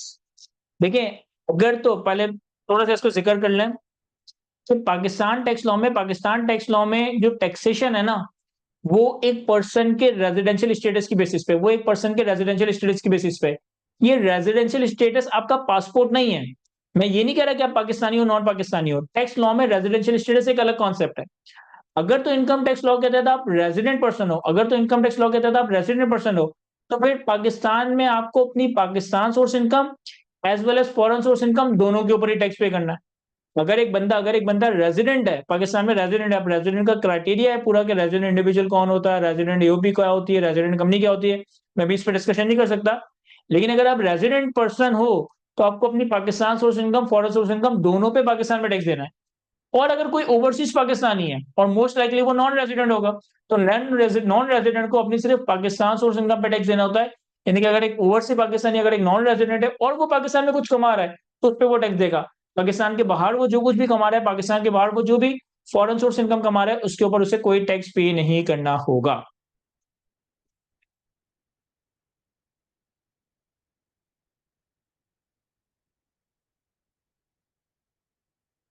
जितने लोगों ने इनकम फ्रॉम प्रॉपर्टी का रिटर्न का कहा है, तो बिल्कुल मायूस ना हो। हम इंशाल्लाह आशुरा के बाद ही नेक्स्ट वीकेंड पे एक सेशन करेंगे, जिसमें हम income from property, dividend, profit on net, कुछ इस तरह की इनकम को बताएंगे कि रिटर्न के अंदर किस तरह से फाइल करना है। हिफ्जा ने सवाल पूछा कि सर वेल्थ स्टेटमेंट मैंडेटरी होती है रिटर्न के साथ? The answer is yes, the answer is yes. जब आप अपना रिटर्न फाइल करते हो, जब आप अपना रिटर्न फाइल करोगे, तो आपको एट्रीब्यूट्स में जाके अपना स्टेटस सेलेक्ट करना होता है। कि फॉर एग्जांपल, मैं एट्रीब्यूट्स में जाके अपना स्टेटस रेजिडेंट सेलेक्ट करूंगा।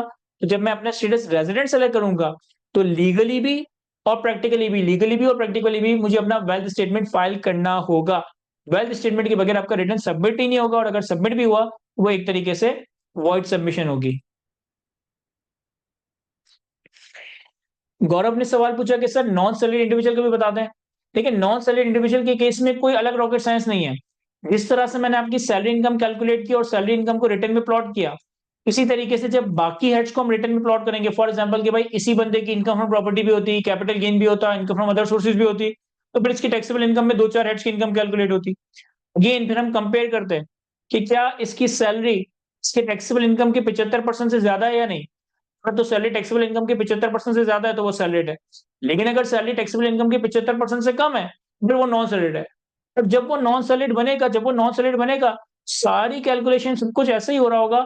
बस फर्क ये होगा कि अभी हमने ये वाला स्लैब रेट इस्तेमाल किया था, नॉन सैलरीड बनने के बाद अब इस स्लैब रेट के हिसाब से टैक्स कैलकुलेट करेंगे। ये थोड़ा और हायर साइड पे है, नॉन सैलरीड इंडिविजुअल का स्लैब रेट इस्तेमाल कर रहे होंगे। मिसबा ने सवाल पूछा कि सर सबमिट कैसे करेंगे? देखिए सारी इन्फॉर्मेशन मैंने प्लॉट कर दी। जो मैं टैक्स मुझे पे करना था, जो हमने कंपटीशन में कैलकुलेट किया था, 1,92,200 का कोई टैक्स बन रहा था। पीएसआईडी प्रिपेयर करने के बाद मैं टैक्स का चालान पे करूंगा। पेमेंट टैब में जाके अपने उस चालान को अपलोड करूंगा। एट्रीब्यूट्स में जाके अपनी कुछ इन्फॉर्मेशन दूंगा कि मेरा बिजनेस क्या है, मेरे कितने बच्चे बच्चे हैं, मेरा रेजिडेंशियल स्टेटस क्या है, और फिर फाइनली सेव करके ये रिटर्न सबमिट हो जाएगा। ये सबमिट मैं भी नहीं कर सकता क्योंकि हमने कमी इन्फॉर्मेशन डाली, अदरवाइज मैं सबमिट करके बता देता। अब अपनी इन्फॉर्मेशन डालोगे, अपना थोड़ा और फर्दर इन्फॉर्मेशन यहाँ पे आएगी कि आप रेजिडेंट हो, आपका बिजनेस सेक्टर क्या है, और कुछ इसके वाले इन्फॉर्मेशन आएगी। जो जो इन्फॉर्मेशन आपके लिए रेलिवेंट नहीं, आप उसे टोटली इग्नोर कर दें, और फिर बस सबमिट का बटन दबाएंगे तो ये सबमिट हो जाएगा। इफ्तिकार ने सवाल पूछा कि what if you have to file this year and previous year return as well. तो बिल्कुल, अगर आपको एक से ज्यादा साल के रिटर्न फाइल करने हैं, 2 साल के, क्या हम एक एक साथ 5-5 साल के रिटर्न फाइल करते हैं। बहुत सारे हमारे पास क्लाइंट्स आते हैं कि भाई हमने 5 साल से रिटर्न नहीं फाइल नहीं किया, 10 साल से रिटर्न नहीं फाइल नहीं किया, तो हम उसके मल्टीपल ईयर्स के रिटर्न फाइल कर सकते हैं। जब मैंने रिटर्न सबसे पहले ओपन किया था, आपको याद होगा कि डिक्लेरेशन में जाकर मैंने ओपन किया था, तो वहां ईयर आ रहा था कि मुझे ईयर बताना था। तो मैं कोशिश ये करूंगा कि मैं असेंडिंग ऑर्डर में 2012, 13, 14, 15, 16 पूरे लाइन से उसके रिटर्न बनाता जाऊंगा, एक एक रिटर्न सबमिट करता जाऊंगा। रिवर्स ऑर्डर में मत कीजिएगा, वो टेक्निकली गलत है। फिर आप असेंडिंग ऑर्डर में रिटर्न सबमिट करेंगे कि 12, 13, 14, 15 एंड सो ऑन। हमजा ने सवाल पूछा, सबके लिए इंपॉर्टेंट है कि सर अगर मल्टीपल बैंक अकाउंट होंगे तो सब शो करने होंगे? The answer is yes. आपका एक अकाउंट है, आपके 10 अकाउंट है, आपके 50 अकाउंट है, आपके पास अगर मल्टीपल बैंक अकाउंट है, तो आप अपनी बात स्टेटमेंट में जाके एसेट एंड लायबिलिटीज में, जहां मैंने ये एक बैंक ऐड किया था, यहाँ पे आप अपने बैंक अकाउंट सारे ऐड करते जाएंगे, और जितने बैंक अकाउंट है उसकी इन्फॉर्मेशन देते जाएंगे, और यहाँ पे उनका बैलेंस आ रहा होगा।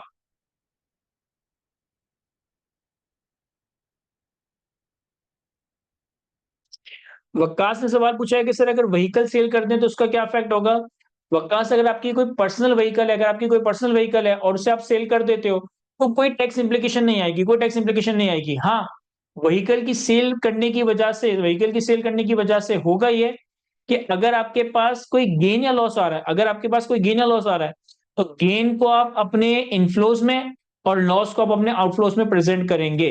गेन या लॉस को हम इनफ्लोज और आउटफ्लोज में प्रेजेंट करेंगे, क्योंकि गेन या लॉस की वजह से, देखो समझना इस बात को, लाइक फॉर एग्जाम्पल, मेरे पास एक व्हीकल है 2 मिलियन की, और मैं इस व्हीकल को सेल कर देता हूं, लेट से 2.2 मिलियन की।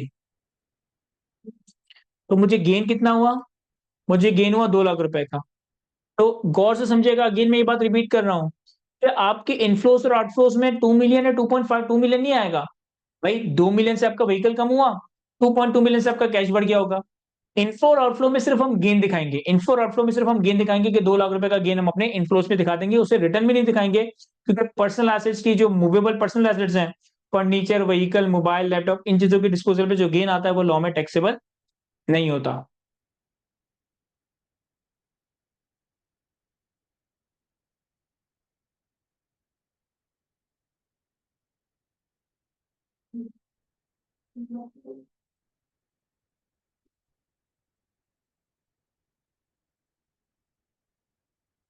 अली ने सवाल पूछा है कि सर रेमिटेंस अगर होती है आपके अकाउंट में और बैंक स्टेटमेंट भी अच्छी खासी हो, पर ये फैमिली के यूज में है। अली, मुझे आपका सवाल ही समझ नहीं आ रहा, काइंडली से थोड़ा रिफ्रेश कर दें। Sir when we are filing, Bilal ने सवाल पूछा है कि when we are filing return for the first time there would not be any previous asset reported to FBR, then what to do in this situation to avoid any problem considering the individual at assets comprising of motor vehicle insurance. Mohammad Bilal, अगर आप late से 2024 में अपना पहली बार return file कर रहे हो, और आपने व्हीकल 2016 में खरीदा है, घर 2015 में खरीदा है, इंश्योरेंस पॉलिसी 2018 में खरीदी है, तो मेरा मशवरा ये होगा कि आप उन सारे सालों के रिटर्न फाइल करो, कि जो जो साल में जो जो एसेट आपने परचेज किया, उन उन साल में उन एसेट्स को रिपोर्ट करते जाओ, ताकि आज की तारीख में का जो क्लोजिंग बैलेंस है वो प्रॉपर्ली प्रेजेंट हो रहा हो, कि हमने सारे एसेट्स को प्रॉपर रिकंसाइल करके प्रेजेंट किया है।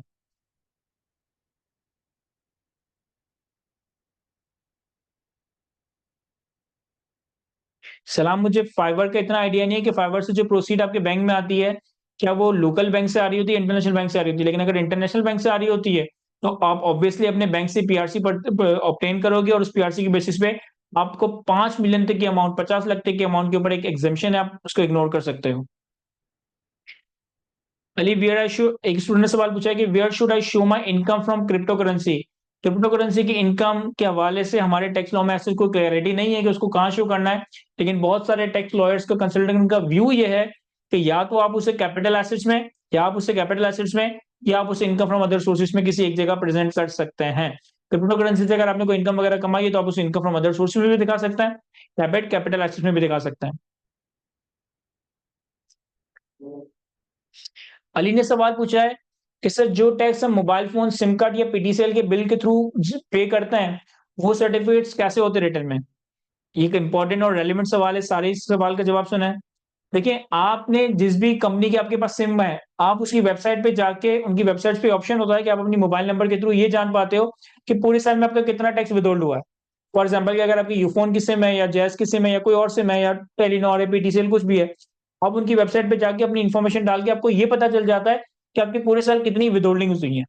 फिर आप टैक्स चार्जेबल के कॉलम में आकर, एडजस्टेबल टैक्स के कॉलम में आकर, यहाँ पे अगर सर्च करोगे ना टेलीफोन, तो टेलीफोन बिल के ऊपर, सेलफोन बिल के ऊपर, इंटरनेट कार्ड के ऊपर जो जो आपका टैक्स का अमाउंट है, उसे आप यहाँ पे मैनुअली पंच कर रहे होंगे। यहाँ पे आपने इसे ऐड किया, अपना मोबाइल नंबर वगैरह डाला, तो यहाँ पे एक टैब ओपन हो जाएगा, और मोबाइल फोन पे जितना आपका सिम के ऊपर टैक्स लगा है वो आप यहाँ पे मैनुअली पंच कर दोगे।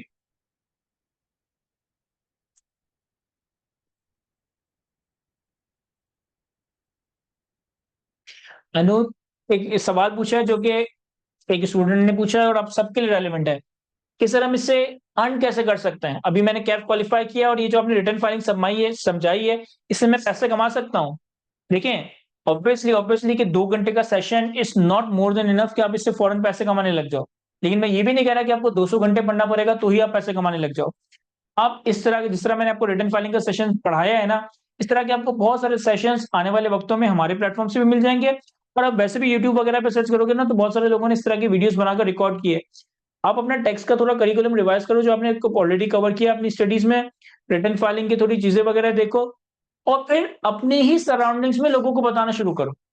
भाई फॉर एग्जाम्पल कि आप अपनी फैमिली मेंबर्स को, अपने दोस्तों को, अपने रिश्तेदारों को भी बताना शुरू करोगे। यकीन जाने, आप कोई भी बिजनेस करते हैं ना, आपको सबसे पहले काम घर वालों से ही मिलता है।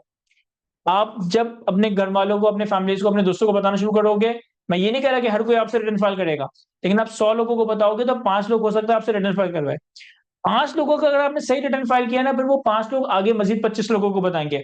फिर वो 25 लोगों का रिटर्न फाइल किया तो वो 25 लोग आगे मजीद 100 लोगों को बताएंगे।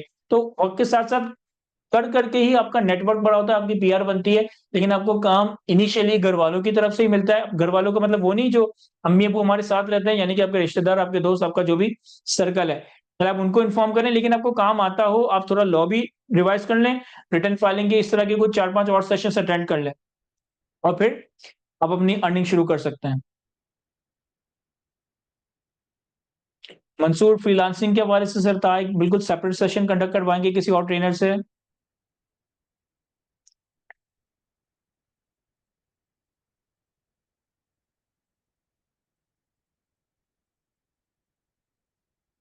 ये भी आपको अपने पेरेंट्स से मिलने वाली प्रॉपर्टी लाजमी डिक्लेयर करनी चाहिए, क्योंकि आज नहीं तो कल कभी ना कभी तो वो प्रॉपर्टी बेचोगे, और अगर आपने उसको डिक्लेयर नहीं किया, आपको बेचते वक्त उसको बहुत मसला होगा। आप उसे प्रॉपर्टी को इनहेरिटेंस में जरूर शो करें। जिस साल आपको अपने पेरेंट्स से मिल रही है, उस साल आप अपनी वेल्थ स्टेटमेंट में इनहेरिटेंस में उसके इन्फ्लो नाम के नाम से दिखा दें। इवन दो कि आपके पेरेंट्स ने रिटर्न फाइल नहीं भी किया, आपके पास एटलीस्ट प्रॉपर्टी के इनहेरिटेंस के डॉक्यूमेंट्स तो होंगे। जी सादिया, एक से ज्यादा जितने भी बैंक अकाउंट होंगे, सारी इन्फॉर्मेशन हम प्रेजेंट करेंगे।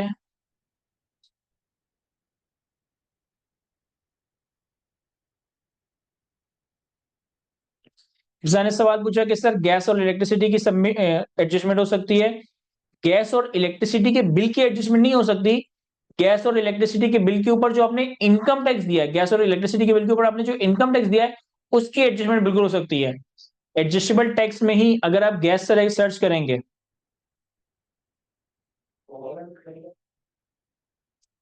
गैस तो नहीं आ रहा है। अगर आप इलेक्ट्रिसिटी बिल सर्च करेंगे तो electricity bill of domestic customer consumer पे आपका इलेक्ट्रिसिटी बिल पे जो भी इनकम टैक्स विथहोल्ड हुआ है, इससे आप यहाँ पे इंफॉर्मेशन पुट करेंगे तो वो टैक्स भी एडजस्ट हो जाएगा।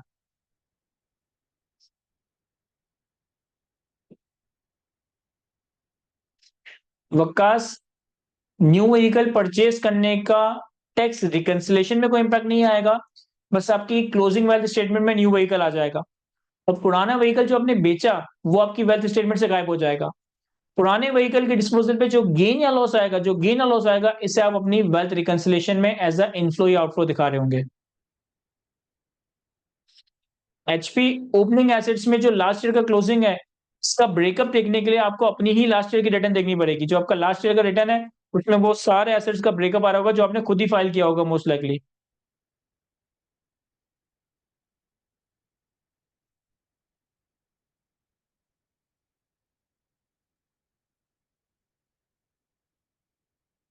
जुनेद, बैंक स्टेटमेंट सबसे ज्यादा बेस्ट सोर्स है, क्योंकि सैलरी स्लिप कंपनी का इंटरनल डॉक्यूमेंट है। बैंक स्टेटमेंट एक ऑफिशियल डॉक्यूमेंट है जो कि गवर्नमेंट के रिकॉर्ड्स में भी आ रही होती है, तो वहां से प्रूफ करना ज्यादा आसान है।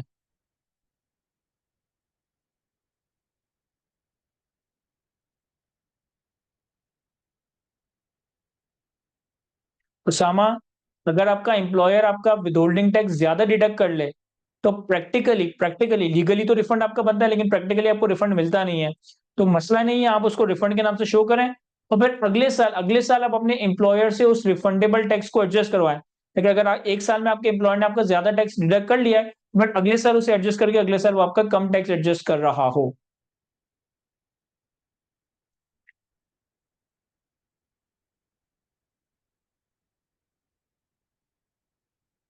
हमजा, आपके सवाल का जवाब कि freelance income, consultancy income, income coming from crypto currency, ये बहुत ही एक बड़ा सवाल है कि आपकी जो इनकम आ रही है, आपने पीसीएफ से रजिस्टर करवाया है नहीं करवाया, आपकी जो इनकम आ रही है उस पर बैंक विथहोल्डिंग कर रहा है नहीं कर रहा, तो फिर ये सब कुछ मिला जुलाना देने के बाद कि आपकी इनकम, इनकम फ्रॉम बिजनेस में, मिनिमम टैक्स regime में, इन तरह की कैटेगरीज में जाकर टैक्स हो रही होती है।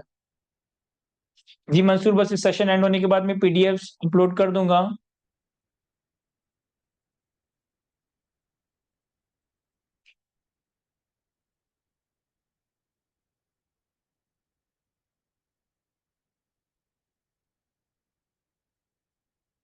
तो 60 ईयर्स के बाद पेंशन एग्जाम होती है। अगर एक पर्सन की इनकम 60 साल, अगर एक पर्सन की उम्र 60 साल से ज्यादा है तो उसकी इनकम एग्जाम है।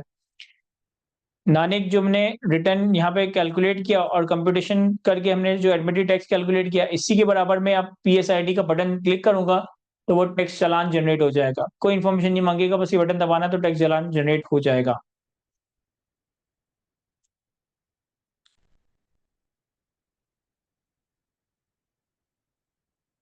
नहीं एचपी, आप स्टिल आज के हिसाब से तो कॉस्ट प्लॉट नहीं कर सकते, आपको उस जमाने की थोड़ी बहुत कॉस्ट का अंदाजा लगाना होगा और फिर आप एक एस्टिमेटेड कॉस्ट प्लॉट कर रहे होंगे।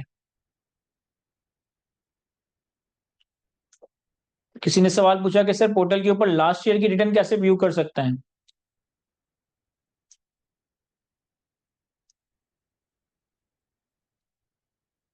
आप अपने पोर्टल के ऊपर ही कंप्लीटेड टास्क में आएंगे और कंप्लीटेड टास्क में डिक्लेरेशन में जाएंगे तो यहाँ पे आपके पास पिछले सालों की रिटर्न आ रही होगी, जैसे यहाँ पे 2023 की रिटर्न, 2022 की रिटर्न, 2021 की रिटर्न आ रही है।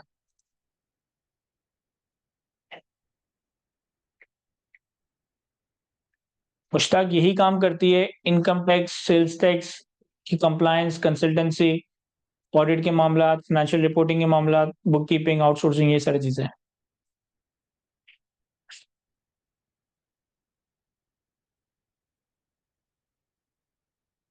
चलिए सर, आई होप कि अपनी एनर्जी में रहते हुए जितने सवालों के जवाब मैं दे सकता था मैंने उनको सवालों के जवाब देने की कोशिश की है। कुछ वीडियोस ऐसी हैं जो मेरे पास ऑलरेडी रिकॉर्ड हुई भी है, लाइक मुझे किसी ने कहा था कि सर थोड़ा डीम्ड इनकम का कॉन्सेप्ट बता दें, थोड़ा विथहोल्डिंग टैक्स का कॉन्सेप्ट बता दें, तो वो मैं आप लोगों के साथ ग्रुप पे ही शेयर कर लूंगा। आप लोगों को मौका मिले तो आप लोग उन वीडियोस को देखिएगा तो आपकी वैल्यू ऐड ही होगी। और मजीद इस तरह के सेशंस वगैरह कंडक्ट करने होंगे तो हम इंशाल्लाह आशुरा के बाद कमिंग वीक्स में हर वीकेंड पे किस तरह का सेशन कंडक्ट कर सकते हैं ताकि आप लोगों को फायदा हो। जो कुछ मैंने आज के सेशन के अंदर इस्तेमाल किया है, एक्सेल फाइल, पीडीएफ, वो मैं सारी आप लोगों के साथ ग्रुप पे बस इस सेशन के एंड होने के बाद फौरन बाद ही शेयर कर दूंगा। और कुछ वीडियोस ऐसी हैं जिसमें आपको एक्टिव टैक्स पेयर का कॉन्सेप्ट, विद होल्डिंग का कॉन्सेप्ट, डीम्ड इन का कॉन्सेप्ट जो कि मैंने ऑलरेडी एक्सप्लेन किया है, वो मैं आप लोगों के साथ ग्रुप पे ही शेयर कर रहा हूँगा। और अब बहुत सारी चीज़ें ऐसी होंगी, तो फिर वो हम केस टू केस बेसिस पे आने वाले वक्तों में सेशन अरेंज कर रहे होंगे। आई होप कि ये सेशन आप सब लोगों के लिए यूज़फुल रहा होगा, आपको बहुत सारी चीज़ें सीखने को मिली होंगी। ऑब्वियसली सब कुछ तो हम 2 घंटे में नहीं सीख सकते, लेकिन एट लीस्ट ये एक स्टार्ट हो सकता है कि यहाँ से हमारे पास एक पाथवे क्रिएट हो जाए कि भाई क्या नीड है, क्या डिमांड है, क्या ज़रूरत है, और फिर एक हमारे पास एक स्ट्रीम क्रिएट हो के आने वाले वक्तों में इस तरह के मज़ीद सेशंस कंडक्ट करें और आप लोगों को ज़्यादा से ज़्यादा चीज़ें इस तरह की सिखाएँ। टेक्स्ट के हवाले से अगर मैं बात करूँ ना, देखिए एज़ अ टीचर मैं कैफ लेवल के बेसिक सीए के बेसिक लेवल पे टेक्स्ट पढ़ाता हूँ कोई 130-150 आवर्स में। सीए फाइनल लेवल के स्टूडेंट्स को टेक्स्ट पढ़ाता हूँ कोई तकरीबन 150 आवर्स में, तो यानी कि तो कोई 300 घंटे हो गए।